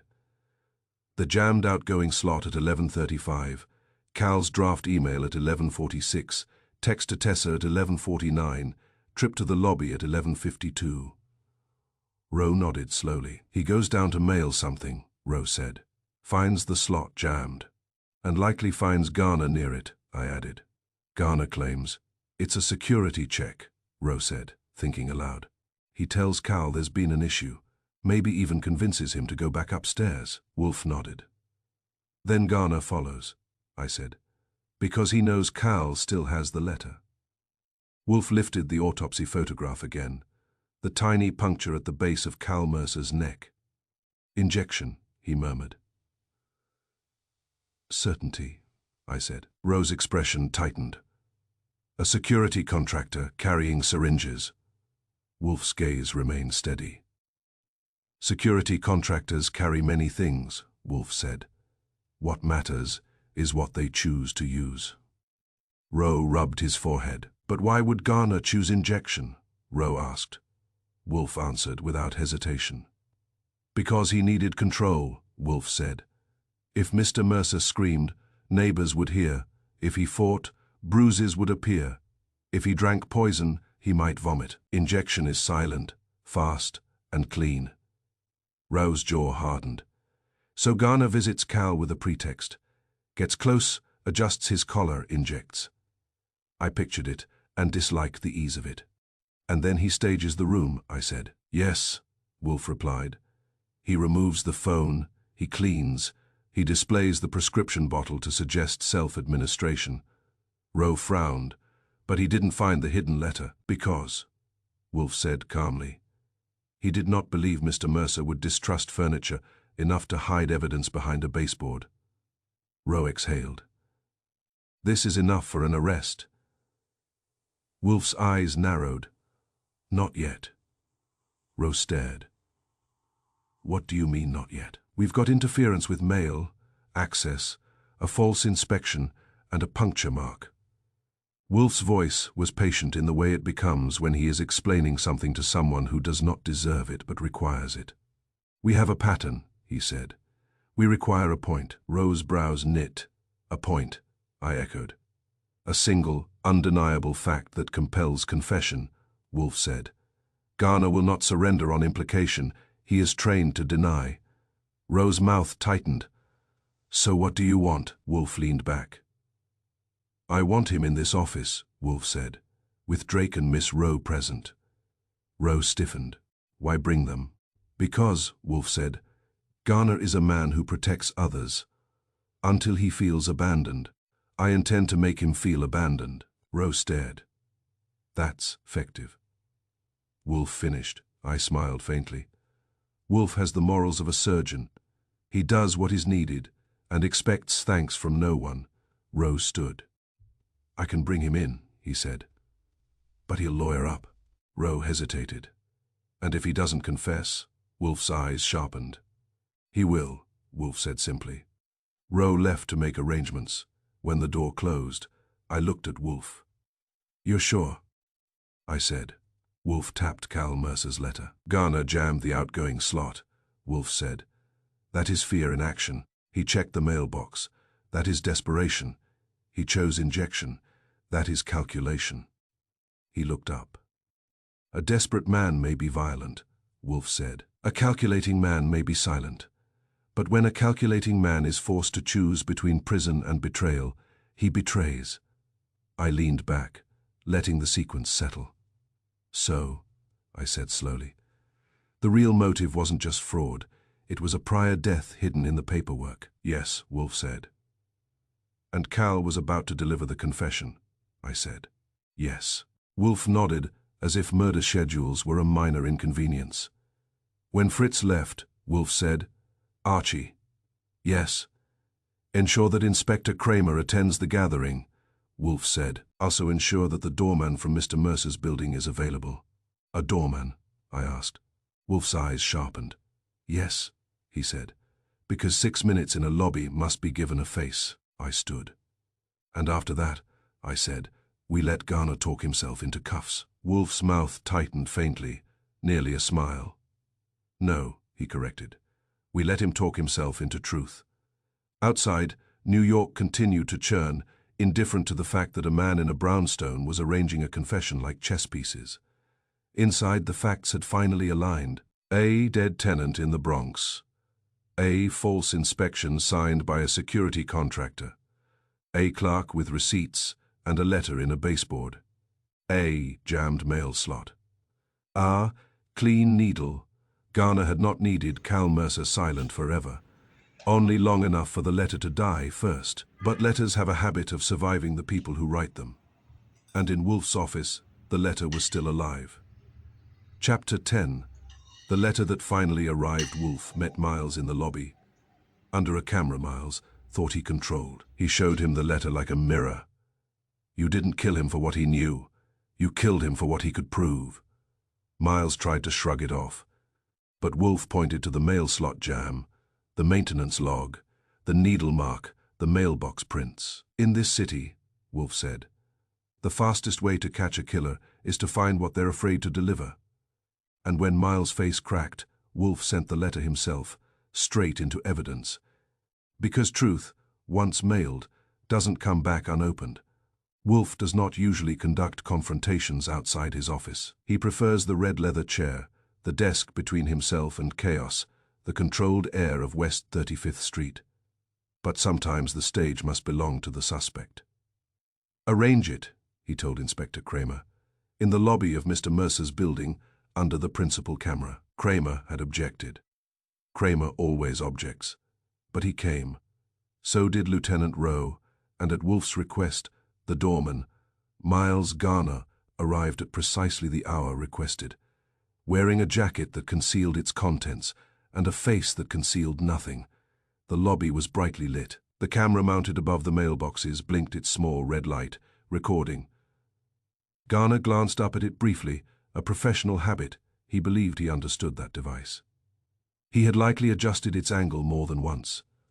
Wolf stood near the outgoing mail slot, massive and immovable, as if the building had been constructed around him. Mr. Garner, Wolf said evenly. Garner's expression was guarded. Mr. Wolf. Kramer stepped to one side, arms folded. Wolf held the folded letter in one hand. You recognize this building, Wolf said. I should, Garner replied. I'm contracted here. Yes, Wolf agreed. You are. He gestured toward the mail slot. You serviced this mechanism at 11:35 p.m. the night Mr. Mercer died. Garner's jaw tightened slightly. It was jammed. Indeed, Wolf said. By what? Paper, Garner said. Someone shoved something in. Who? Wolf asked. Garner shrugged. No idea. Wolf nodded once, as if the answer had been expected and filed. And at 11:52 p.m., Wolf continued, Mr. Mercer descended to this lobby. Garner did not respond. He asked the doorman whether anyone had come looking for him, Wolf said. The doorman shifted uneasily, but nodded. Garner's eyes flicked toward the doorman, then back to Wolf. So, Garner said. So, Wolf said calmly. He saw you. Garner's voice sharpened. I do rounds. Yes, Wolf said. You do. He held up the letter. Mr. Mercer intended to mail this. Garner's expression did not change. Wolf unfolded the sheet slowly, deliberately. He wrote about Ellery, Wolf said. About an inspection you signed. Garner's shoulders stiffened.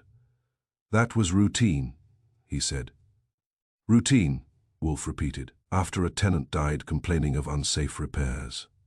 Garner's jaw clenched. Kramer shifted, watching. You jammed the outgoing slot, Wolf said. You checked Mr. Mercer's mailbox from above. You were not looking for bills, you were looking for this. He lifted the letter slightly. Garner gave a short laugh. You're guessing? No, Wolf replied. I am observing sequence. He stepped closer, not threateningly, but undeniably. Mr. Mercer drafted an email to the board at 11:46 p.m., Wolf said. He texted Miss Rowe at 11:49. He came downstairs at 11:52. You had already interfered with the mail. Garner's eyes flicked upward again to the camera Wolf noticed. Yes, Wolf said softly. It is recording. Garner's jaw hardened. You returned upstairs, Wolf continued. After encountering Mr. Mercer in this lobby, you followed him. I did not, Garner said sharply. Wolf did not raise his voice. There was no forced entry, he said. No broken lock. Mr. Mercer admitted someone he knew, or someone with authority. Garner said nothing. Wolf's voice lowered further, placed carefully beneath the collar. Garner's composure flickered, just a tremor, but enough. You didn't kill him for what he knew, Wolf said. You killed him for what he could prove. Silence. The lobby felt smaller. Garner shook his head slightly, as if dismissing a nuisance. You don't have anything, he said. Wolf's gaze sharpened. I have your maintenance log, he said. Your signature on Ellery's all clear, the jammed mail slot, fresh fingerprints inside Mr. Mercer's mailbox, and a man who descended to this lobby intending delivery. Garner's breathing changed barely. You needed the letter silent, Wolf continued. Not forever. Only until you could contain it. Kramer stepped forward slightly, saying nothing. Wolf did not look at him. You told Mr. Mercer you were performing a security check, Wolf said. You gained entry. You approached him. Perhaps you adjusted his collar. Perhaps you pretended to examine something. Garner's jaw tightened further, and you injected him. Wolf said quietly. Because ingestion is uncertain, injection is control. Garner let out a breath through his nose. You think I carry syringes? He asked. Wolf's voice was calm. You carry tools, he said. You choose what serves. Garner's eyes flicked once more toward the mail slot. Wolf saw it. In this city, Wolf said, the fastest way to catch a killer is to find what they are afraid to deliver. He stepped aside slightly, revealing the outgoing slot. You feared this letter, Wolf said, because if it reached the board, Ellery would be reopened. And if Ellery were reopened, Daniel Hart would be examined. And if Hart were examined, your signature would not be administrative. Garner's face tightened. Kramer's voice cut in, sharp. What about Hart? He demanded. Wolf did not shift his gaze from Garner. Mr. Hart disputed vendor payments, Wolf said. Shortly before he died, payments that resumed after his death.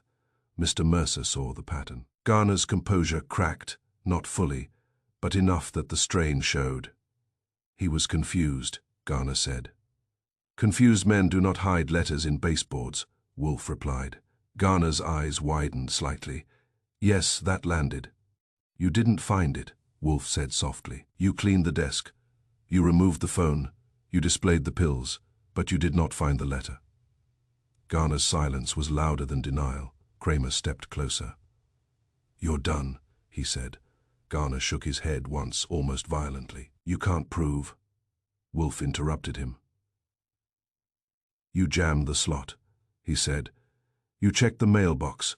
You signed a false inspection. You were present in this lobby minutes before Mr. Mercer's death, and you have motive that extends beyond embarrassment. Garner's face shifted. Anger now, not calculation.